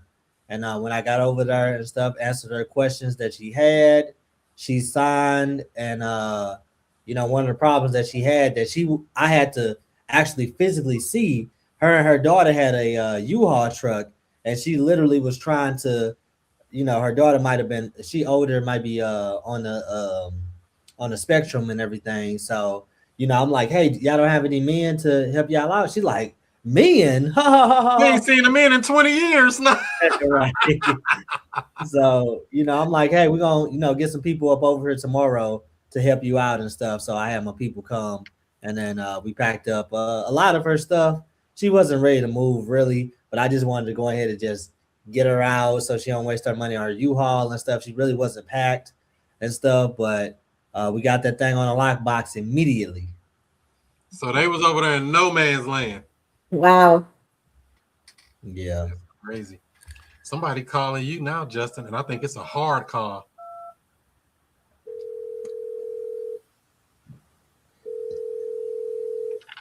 Hello? Hey, is this Justin? Yes. I was referred to you. They said you help people that looking to sell a house. I have a house I want to sell. Yes, sir. Tell me a little bit about what's going on. Yeah, I got a house. I actually had a tenant in it, but they already moved out, and I just want to sell it. Oh, okay. What you looking to get for that piece of property? $300,000. Okay, great. How did you come up with that number? It's just what it's worth. Okay. So you said that's just what it's worth. Yeah. Okay. Not a problem. What's the address on that property? 123 Future Cash Flow Club Lane. Gotcha. So I know you said you just had some people moved out. How long has the property been vacant?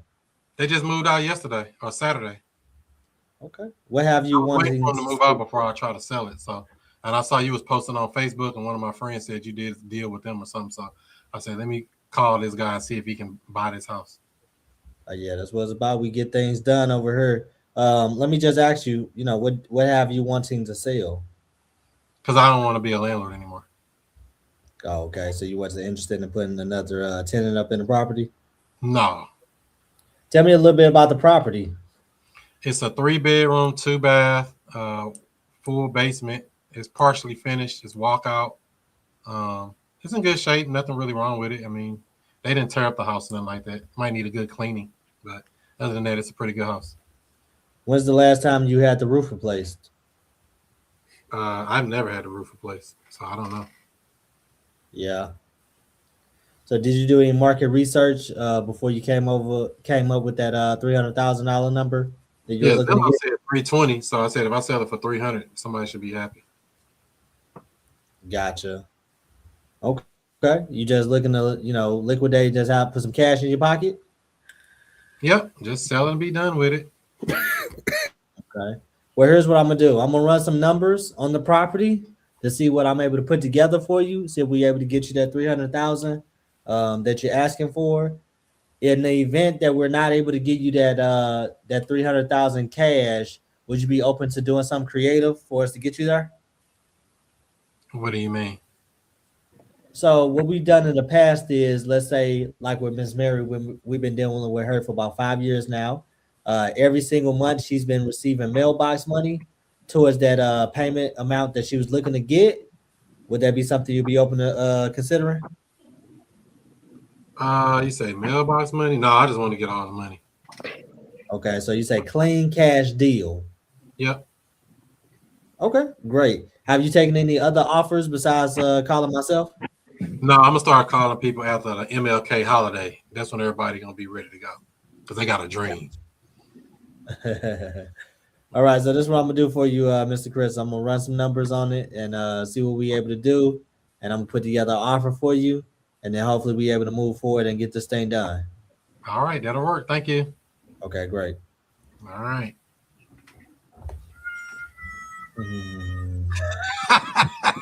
I'm just messing with you. How do you think you did, Justin? I mean, I think you was a little bit hard on the exterior, so I felt like it was gonna be a 2-call close and stuff.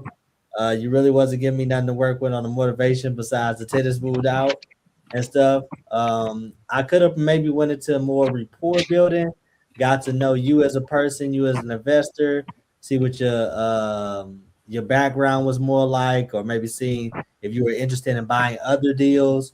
Once you cash out on this one, maybe put you in a pipeline for some of my future deals. So I could have worked you a little bit more, but I'm like, let's do this over a series of calls, maybe just not this first one. So that was my strategy on that. Okay. What you think, Art? I know Art gonna have some good ones for you. I think it was a perfect qualifying call. Got timeline. Did we get timeline? Wait. Whoa. I know we missed timeline because I was waiting for that. Okay, my bad. Yeah. Okay, so he went somewhat into the condition. Could have got a little bit more about that, but got motivation, got price. Yeah, definitely for the timeline though. I guess that's the one thing you was missing. But you did ask about terms too. I like that you asked about that to see if they're open for that. And I think you set them up pretty good for your next offer phase. Okay. You can always if anybody on a call like that and you miss like something like that, it's not a huge deal.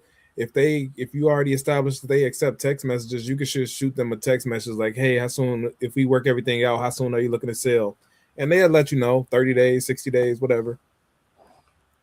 Yeah, makes sense. Karen, did you have something? Any thoughts about Justin's call? I thought it was a great call. I mean, did we get condition? I think we did get the condition, didn't we? Yep. So he needed a roof replacement. I like how he came back and said that, let me do my numbers and, let's see if I can get you closer to that number. And I like how he said that. So okay, letting him know that we're not totally accepting what you're saying right off the bat, but tell you what, we'll work our numbers and let you know what we come up with, and we'll hold a conversation from that. Okay. So a couple of things I would do differently. One, we did not get timeline, especially when you say that person's not giving you anything about motivation. That timeline question would help you find out their motivation. Because now they say, how soon would you like to close? Oh, as soon as possible, or in 2 weeks, or in a month. What happens in a month? What happens in 2 weeks? What happens if you don't sell? Why aren't, I know you got my number from somebody on the internet and you saw me online. I mean, what is, I know you said you wanted 300,000, but I mean, is that number, you got any wiggle room on that price? Yeah. I don't really like beat them up on price, but I do have to beat them up on the motivation. You're not getting off the phone with me without giving me something to work with on motivation. I guess that's what I should be saying here. The motivation, we cannot dodge that part. And that timeline kind of helps couple with the motivation to help you understand, hey, I want to be done in 30 days. Or say they don't answer. Say you ask them, how soon would you like to close? I'm open anytime. So if we close in the next 30 to 45 days or sooner, that would work for you. You see how everything we're doing is putting a question on them, a question to force them to answer it. Even if they dodge it or give you some vague answer where it's really not helping or really not helping anything, we have to ask them. Because if not, they'll end up giving you that runaround and you get off the phone with them like, all right, I'm going to run numbers, but numbers don't mean anything. Numbers not going to solve his problem. What is your problem?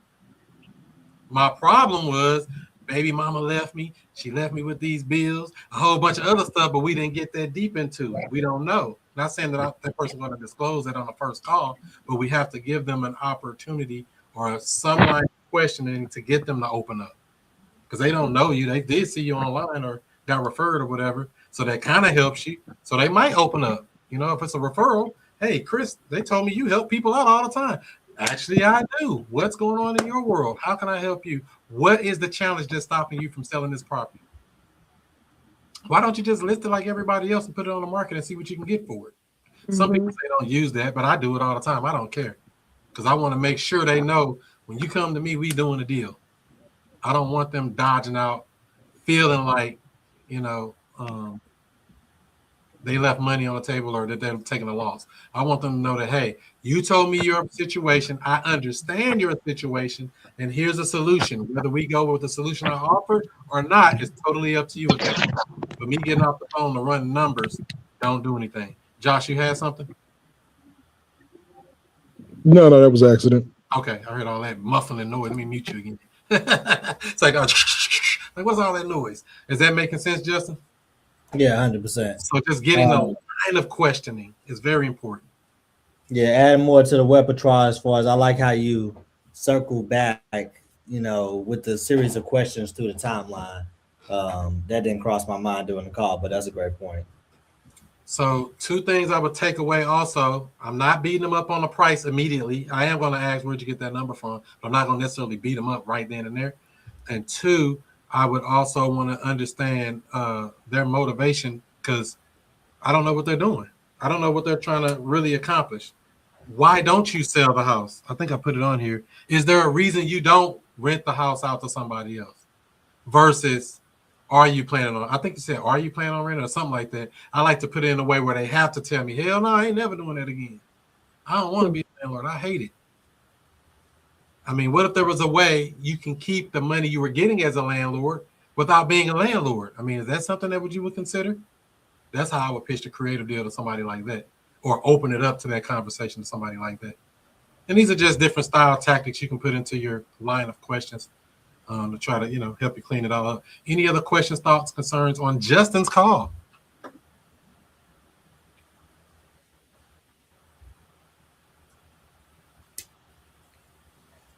What questions you going to add to that now, Justin, on your future calls?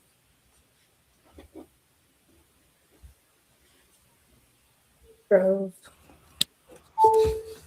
Uh-oh, he froze. You back? So I'm not beating him up.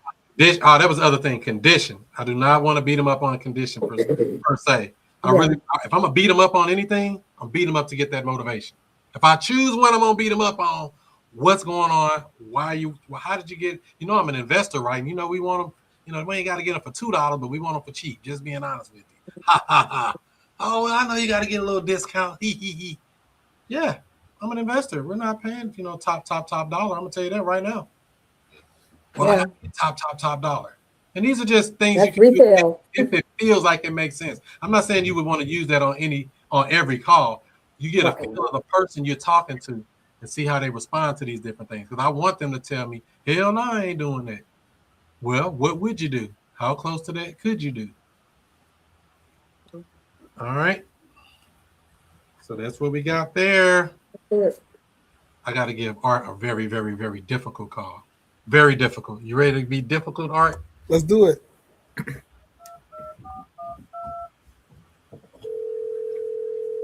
Hello, this is Art. How can I help you? Hi, Art. I was referred to you by a guy named Justin. He said you buy houses here in Gary, Indiana. I have a house here I wanted to sell. Oh, okay. Yeah, we do buy houses in the area. Can I get the address of this property? 555 Future Cash Flow Drive. 555 Future Cash Flow Drive. And can I get your name, please? Chris. Okay, Mr. Chris at 555 Future Cash Flow Drive. Can you tell me what's going on with this property? Yeah, so this was a house that we fixed up and everything. We had it rented for like 6 months, but the tenant ended up moving out. And so we decided to just go ahead and sell the property. I got 2 other houses. I'm an investor, but I don't think I want to keep messing with this house in particular. So I thought I would reach out to you. Okay, so you say you had a tenant in there for 6 months and then the tenant moved out? Yeah. Okay. She got a new job transfer. So the house is still basically new looking. It don't need anything.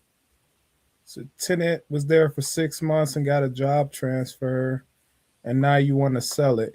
Is there a reason why you don't just rent it out? Because I got another property I'm looking at buying. I'm trying to buy 4 families. This is a single family. I want the 4 units. All investors want the 4 units. That's all we love.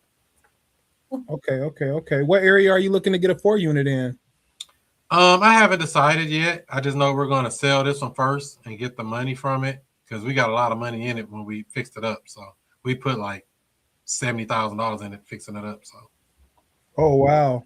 We did a full rehab on it, yeah. A full rehab? Yep. For $70,000? That's really good. Okay, so you did $70,000. How long ago did you do the full rehab? 6 months ago, right before she moved in. It was a flip, but we ended up renting it out. Oh, okay. So you planned on selling it and then you decided to rent it? No, we were going to rent it, but we found a different property. We're going to do a different strategy now. We're not doing single families anymore. Got it. And then, so how much are you asking for this property, Mr. Chris? 300,000. 300,000. And how did you come up with that number? We just ran some comps in the area and see that they sell for like, 350, 360. So, I mean, we left a lot of meat on the bone for a property that's move-in ready at 300,000. I mean, is that something you think you would do? 300,000. Well, if we're going to be buying this all cash, then we would need to be less than 300,000. Is there any wiggle room on that price? Maybe, but we want to be 300,000, just to be honest with you. That's really where we want to be at. Got it. So if I looked into it and then talked with my team and we were able to pay 160,000, what would you say to that? I'd hang up the phone. You would hang up on me, Chris? I would hang up on you, Mr. Art. I'm sorry. I'd say you're not the guy we're looking for. Like I say, this house doesn't need anything, so there's no repairs to make or anything. It's move-in ready. We're gonna clean it up and everything. We already got all our stuff out, so we just gotta go send the cleaning crew through this week. Got it. So what do you think would be the least amount that you would actually take for the property? I mean, really close to 300,000, like 290, something like that, like or higher. 290. Like I said, it don't need anything. There's no reason to, just sell it real cheap. Okay, I got it. And then if there was a way that we could come up to your 290, would you consider taking a payment on this property until we pay you off in full? A payment? What you mean? What I mean is what we've done with other properties in the past is, for example, we would agree on a purchase price. In this case, it would be possibly 290, and then we would set it up where in what's this, January? So March, we would start making our first payment to you, and then we would just make a payment on your 290, and then we'll just keep making that payment. Does that sound like it'll work out for you? I'd have to check with my bank because I don't think they allow that. I don't want the, due on sale clause or whatever they call that thing. No, I think I heard it is sub 2 or something. No, I don't want to do that. Oh, so do you have a loan on this property? Yeah. How much is left on a loan? I think like 250, something like that. 250. Oh, 240. No, it's 240. That's why we're trying to get our rehab money back out of it. That's why I'm trying to get 300,000. Okay. Yeah, so what we would do in this case is so basically we would just take over making your payment on the property. It's a real popular way that we buy houses. It's similar to how when they used to have the assumable mortgages, but yeah, we would just take over making your payment on the property, and then so you owe 240 on it, and then we would be making a payment to you for the difference of the 50,000 over time. And then we would just use the property from there. They might call my loan due. I don't want the loan to get called due. No, your loan wouldn't get called due. Like I said, this is a common way that we buy properties. We close our deals through Indiana Title and Crown Point. They make sure everything's handled properly, so that way we don't have to worry about any loans getting called due. So if we can work all of that out, I mean, is any of that wouldn't work for you, Mr. Chris? Yeah, I'm really afraid of getting the loan call due, and I wouldn't want that to damage my credit. So yeah, I wouldn't probably want to do that. Okay, so what I could do is, if you want, we can hop on a 3-way call with my attorney. He can explain to you how we do this in a way where you don't have to be concerned about the loan being called due. And then if he's able to explain that to you and you feel comfortable with everything, does this sound like something that could work for you?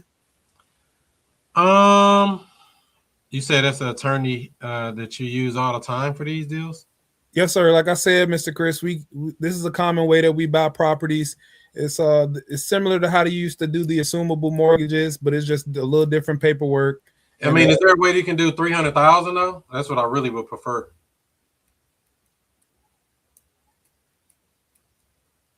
So if we could do 300,000 and my attorney's able to show you that we're going to be able to put this away in a way that you don't have to be concerned about the due on sales clause. We'll take over making your payment for the 240, and we'll make an additional payment to you each month for the other 50,000, and we'll start making our first payment in March. Does that sound like it could work for you? If you can do 300,000, I would talk to your attorney and see how that could work. I mean, I would be open to it. Okay, so what I'm gonna do is I'm gonna set up a time. Wait a minute. How much will I be getting at closing? At closing, you'll get your first payment from us in March.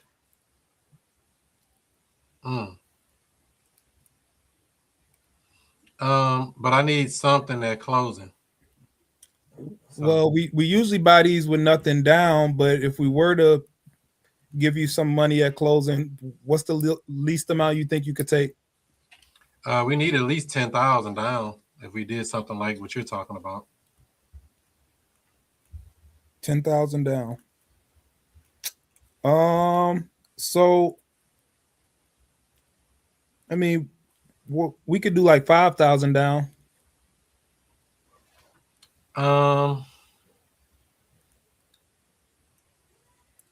Well, let's set up a time to talk to your attorney and we'll see. Because I mean, I don't know. Like I said, I would rather just sell it outright. I don't even know if I really want to go this route altogether. I'm just, looking at the options, trying to keep an open mind. Yep, and to be clear, Mr. Chris, you would be selling the property outright. You would actually be done with the property at the date of closing, and then the mortgage would stay in your name, and then we'll make a payment to you on the other 50,000, and then we'll start making our first payment in March, and then after we talk to our attorney, we'll double back and we'll decide on what our down payment will be, and then if you don't have any other questions at that time, then we'll be able to move forward, and we can have it closed in about a week. That sounds interesting. Yeah, set up a time with the attorney and we can go from there. Okay, do you have any other questions for me before I let you go? Let's see. We talked about down. You talked about getting a 300,000 price that we wanted. Making payments in March. I mean, I would have to make February payment. Yeah. See, that's another reason why we need that 10,000 down, because we have to make that payment this month coming up. But let's see. Yeah, we'll set up with the attorney. I'll get some more questions for when we get on with him. When we can when do you think you can get on with him? I need to check with him on his availability. So what I can do is I'll get with him tomorrow morning. And then, do you accept text messages on his phone? Yes. Okay, so I'll talk with him tomorrow morning, confirm a time with him, and then I'll message or call you to confirm that time works for you, and then we'll go from there. Sounds great. Thanks for your time today. All right, thank you, Mr. Chris. I'll send you that text message with my contact information, and I'll talk to you tomorrow. Perfect. Thank you. All right, bye. All right. You trying to close like a closer? What do you think? How do you think you did on that call? Not too bad. Let me see. We talked about. I didn't really ask you when you wanted to sell. I just told you how quick we can get it done. So I guess that's an X there, really. I didn't ask. I know the condition is full rehab. Motivation is because you had a vacancy and now you want to sell and get a 4-unit. So we did go into that somewhat. And then we talked about price, talked about terms, set up a follow-up, not bad. Not bad overall. All right, Karen, what do you think about that call? A creative call. Very creative. Me, myself, I wouldn't want it because I wouldn't want to pay. How you just gonna outright and say you don't want something? How do you know that? I don't, I mean, $300K. And of course, everybody gonna say their house doesn't need any work until you get into it and look and say it roof in the kitchen needs to be updated. But anyway, and the basement link. So, you thinking about yourself in this deal? I'd rather, go. All right, thanks. All right, sir. Thanks for your time. Have a great day. Your thought should be, identifying his problems of this seller and seeing if we can do something to help him out. Not about, oh no, I gotta run away and get off here. Because it might be not true. This house might be worth $400,000. You just don't know it. We ain't did no research on this. It's just a blank phone call. We just taking data. So when you take data, you don't just automatically run away and disqualify yourself because we don't know. We're just going off what he said. We might look into it and say, damn, this house worth $4 something. Oh, this got a full finished basement. And another thing, he don't know what he's talking about. Sellers don't be knowing half the time. So don't just go off because he said something. You're going to disqualify yourself like that, especially if they're motivated. Man, what I say is, based on the numbers we talked about so far, the other thing I would have to look at is the mortgage amount and the payment to the seller and compare that to the rent rate. Make sure it ain't going to be crazy upside down. But if I got a spread there, if I can get a house that's worth $350 to $360 and I only got to put $10,000 down, maybe $5,000 down, and I can create a spread, you can't get that anywhere. Yeah, I didn't think about it like that. Do not disqualify yourself on these opportunities. If you get a seller on the hook that's talking like I was just talking on there, you bring him over here and let us close them. This is why we close deals for these reasons, because it's a lot of moving parts. And I understand it can be complex, but just hearing a call, it's just a call. We might start digging and find out this stuff is all trash, or we might start digging and find it's all treasure. We don't know. We can't make that off of a first call. That's why we do what's called due diligence. We don't know. Okay. Makes sense to me. That's it. All right. I thought he did great on the call. Justin gonna jump through the screen. Get him, Justin. So first of all, Karen, if you could put $5,000 on a house that's worth $300,000, $350 to $360. Assuming $350 to $360. If in context, Yeah. if you were to go to get a DSCR You got to think about. If you were to go to get a DSCR loan on this property, you're gonna have to put down like between 60 to 80 grand. 60 to 80 Oh wow. Yeah. So here's something even better, Justin, to what you just said. You said you thinking about. That's the thing. Don't think. Gather information and bring it to a closer. This right here is why we have people to close these deals, because there's so many little nuances that somebody generating a lead may not understand or may not know. Like, oh, well, they got too much in arrears. I don't care about their arrears. We get arrears put on back of the loans all the time. That ain't nothing. They got 30,000 in arrears. So we get the deal done and don't bring no money to closing because we know what to do. It's called skill set. Right, Justin? Yep, 100%. Any All right, so the house already got 20% equity based on the conversation we had. That's crazy. And you get it for 5 to 10 grand down. And a month deferred on your payment. That's a good deal. Right. Right. So don't assume that the property may need work. It may need this. We just trust but verify. We go through the process with every lead. We don't think, oh, they ain't gonna do that, or oh, this house probably need work and they saying it don't. Just putting stuff in your own mind. You cannot think. We just gather the information they gave us, do our due diligence to verify the information they gave us, and then we proceed accordingly from there. That's it. Okay. So it's almost like not thinking. I don't want to think. I just want to ask questions and let them tell me what I need to do to close them. Got it. Any other thoughts, Justin? I feel like the call was definitely a masterful, high-level call and everything. One of the rebuttals I was waiting on was when you had said something about the down payment. Somehow, I would like to get about $10,000 down to even consider something like that. And I thought Art was going to hit him with that. Well, we usually with situations like this like to put the down payment into the property instead of just into someone's pockets. But it don't need no work. See, I took away all of that stuff. That's why I made it a little more difficult. Supposedly, I don't know if it need work or not. Every house can use something. But I still say that. Yeah, that's definitely a possibility. One thing I was thinking about is we already got 2 payments that would be on the property. We got one for the underlying loan and then another one for the seller. So if I could just get him what he wanted at the closing, I would look at it though, because maybe this it's enough spread where it makes sense. But I ain't really want to go too much into that at that point, because he told me his biggest hurdle at that point was just verifying that he not gonna get his loan call due. So I know my game plan with that would be just get past that point, and he realized we in the clear, and then we gonna negotiate that last little piece right there and see what makes sense. During that time, I've even looked at the possible rents and everything, and I had that part ready. Right. And that was the only thing that I would have changed too. If I was to pick something to be picky about, is when you drop from the 10 to 5. We can do 5. You didn't ask, would you consider 5? You said we can do 5. Okay. Versus I would have asked them, I mean, what if we could do 5,000? Would you consider that? Make me say no. Or don't say nothing at all. We'll look into it and see what we can do. We know that he wants 10. That don't mean he's going to get 10. We can come back and deal with that at a later point once we got our attorney on the phone and he help us close him. Yeah, I like that you kept putting it off on the attorney. I think that really takes pressure off of you personally and stuff.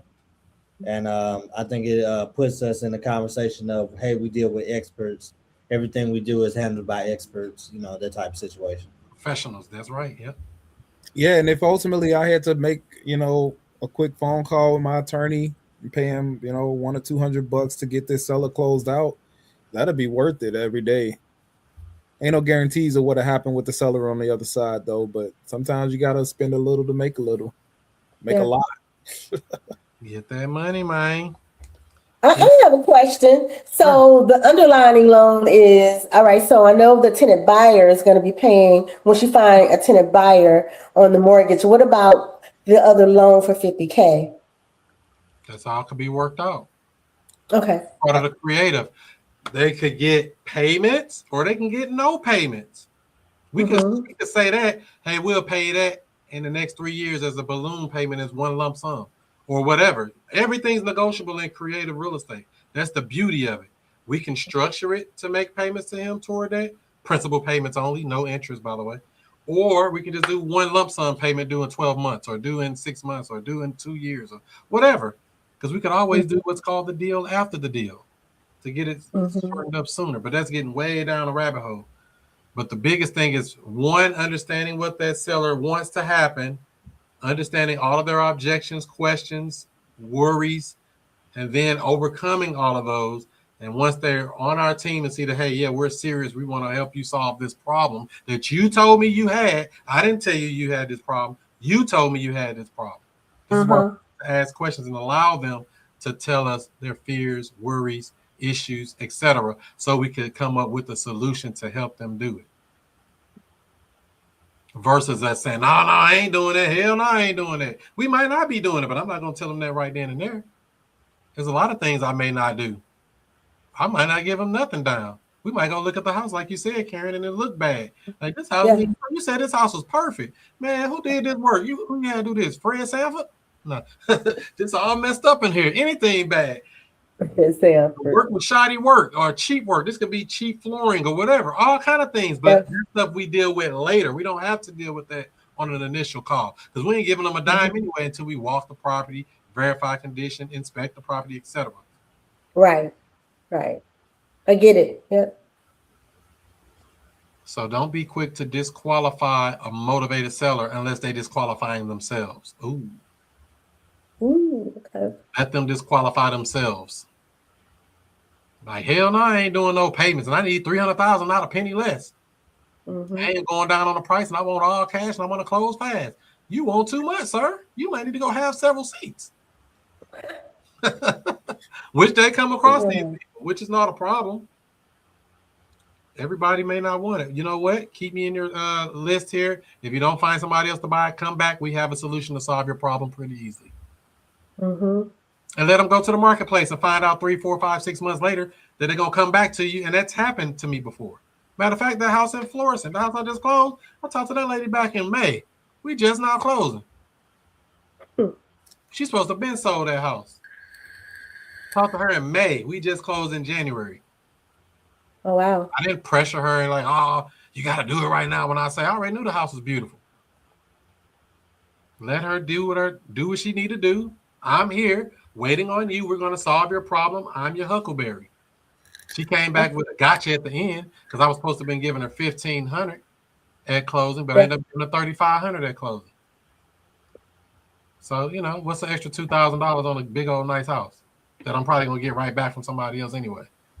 Is that the house with the pool, with the swimming pool in it? With a pool? No, I don't have a pool. Is that one? I thought that was the house you showed us, the pool. This house is the one in Florida. That one. While we on the call now, I just looked at a house on one of my follow-ups and stuff, and the lady going through a probate. She had the house listed at 120. I sent her an offer, you know, trying to do creative deal with her and stuff, and she dropped it down to 75,000, and it still ain't low enough. That's the game, man. I'm like, go ahead, come on. I'm gonna follow back up. Go ahead, come on to me. It's called the waiting game. And that's I why have a guest on tonight. I don't know if she can hear or see me. If you can see us, come on up, come up on stage and get some questions answered. Yeah, because we only got about 10 more minutes. So this is the settlement statement for this property. I paid out of pocket $4,932.40 for this house right here. I mean, what the heck, over? I'm $5,000 deep. And I got a 4-wheeler that I'm getting ready to sell. And I got some other miscellaneous stuff we're going to sell. Probably make, probably another $1,000 coming out of the house that didn't have nothing to do with the house, generally. Well, it's better to be in the pink than the brown.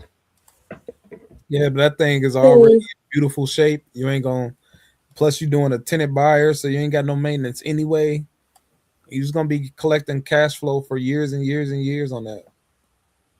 Yeah. So and like I say, that's the most beautiful. There's our settlement statement. How many houses could you buy that look like that for under $5,000?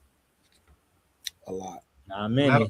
Say there, yeah, they got 3,500 because it was supposed to give them 1,500. They pulled some janky stuff. So that's what we got, ladies and gentlemen. Congratulations on starting the year off with a banger, Chris. That's right. We installed a tenant buyer. We bought a house to put another tenant buyer, and I'm waiting to close another wholesale deal that still ain't closed. That they told me they need to close it by the 26th now. I'm like, dude, they wait for an appraisal. This is why I don't like dealing with people who use a loan. Yeah. Cash is always better for this reason. You don't have to wait for appraisals and all this other crap. You know what's next? Oh, can I get $2,000 off the price? I'm finna tell them we're going up on the price because they asking for an extension. I'm like, we're gonna have to go up $2,000. Yeah, for real. I do not play with people. They all get that work. So I got a question for you, Karen. What have you learned today? Oh my goodness, you always ask me that question. But I learned this most importantly is, we're just gathering data. We're gathering information, not to assume, because when you were talking with Art about the deal, I was thinking $300K. No, dude, no. I don't know what this property looks like, et cetera, et cetera.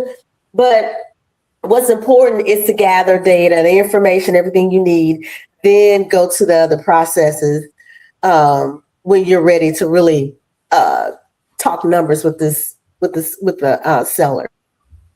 100%. So we have to get our own self out of the way. We don't want to think for sellers. Yeah.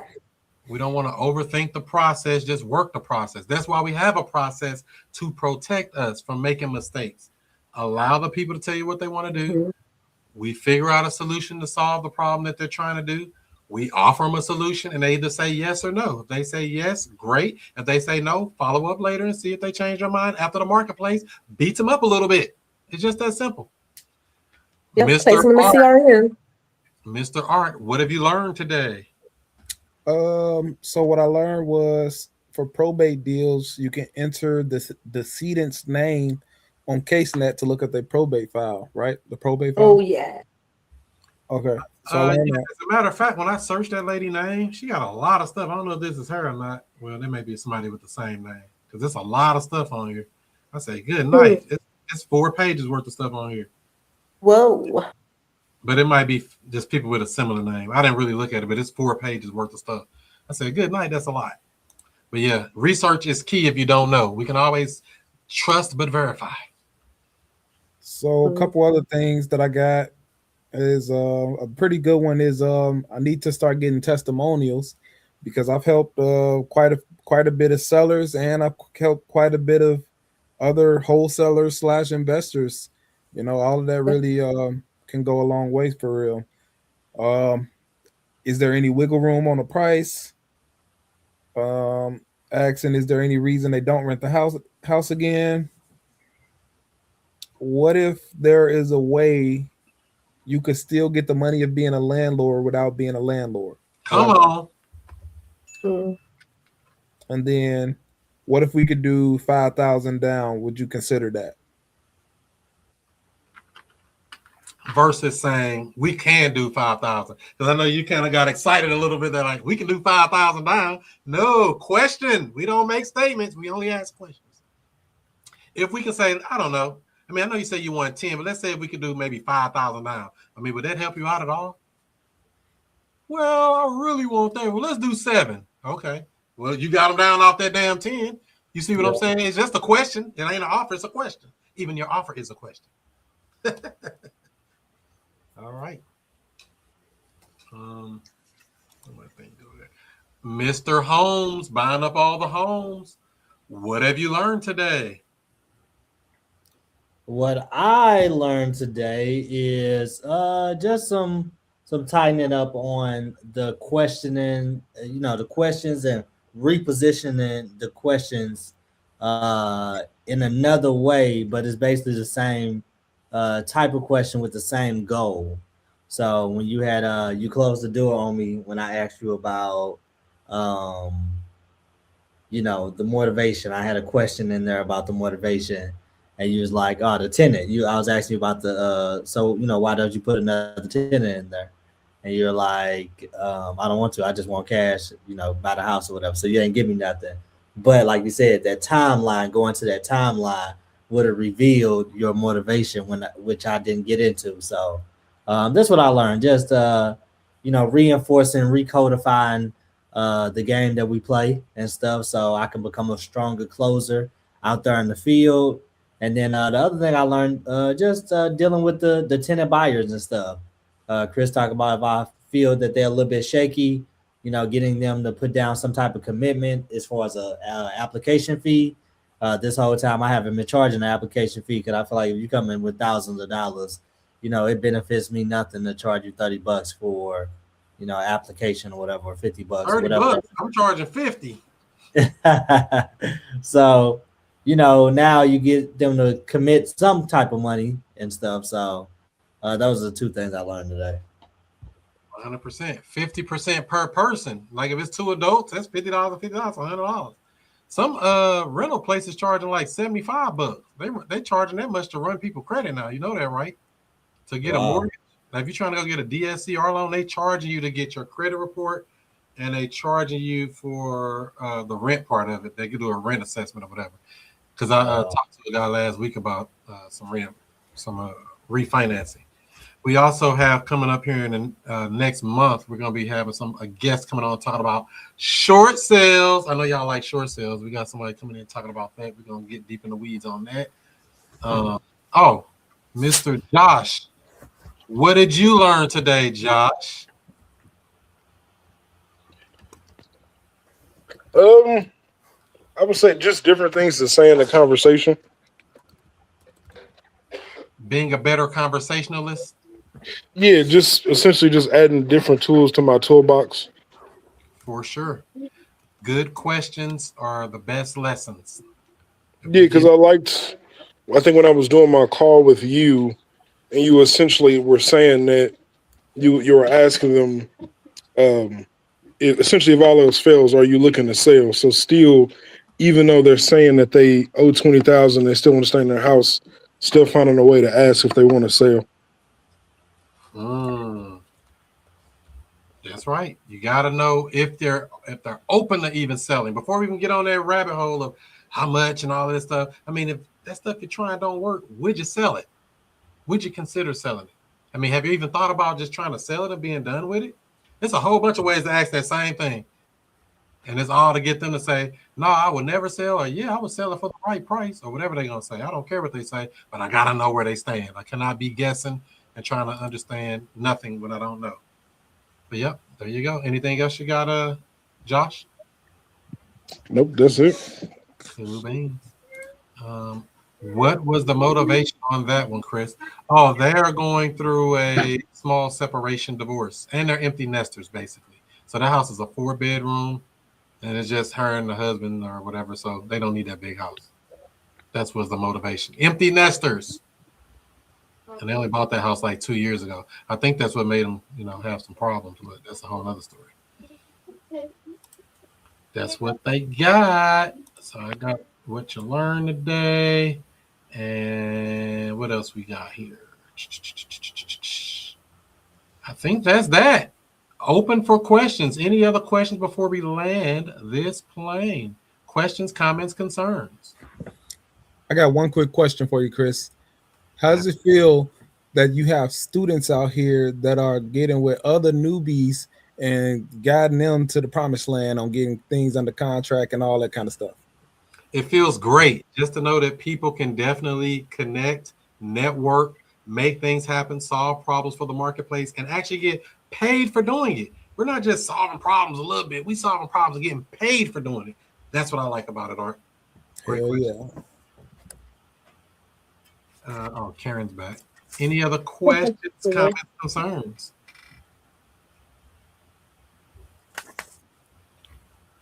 Karen, you ran out of questions. You told me you never run out of questions.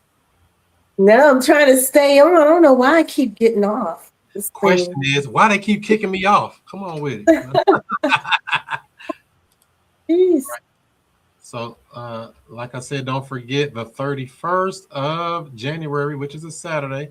We'll be right back live, belly to belly networkings, talking about subject 2, talking about lease options, talking about seller financing and more in real life at the Foundry downtown. For the people who don't like to be on the internet, you get to meet a person belly to belly and look them in their eyes. What P. Diddy say? Eyes.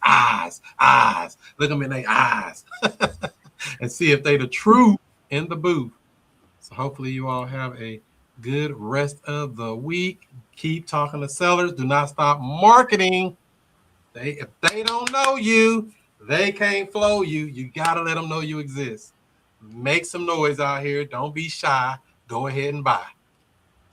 Don't be afraid to disqualify. So I hope y'all have a good rest of the week and time. Do what you do. Be who you be. And I'll see you before you see me. So I want to get into real estate, but don't know where to start. Well, what I would say is to join the Future Cash Flow Club. It's a community of investors where we talk about wholesaling, we talk about creative deal structuring, buying houses subject to, all of the creative stuff that everybody's talking about. You don't need a real estate license or any of that. Wow, where do I sign up? Well, I would say go to futurecashflowclub.com. That's futurecashflowclub.com. You can even get a free trial. Try it out today. I don't know what you've been doing. You been asleep? Let me wake you up with something. Straight up. Yeah. Allow me to reintroduce myself. I'm Chris Monroe.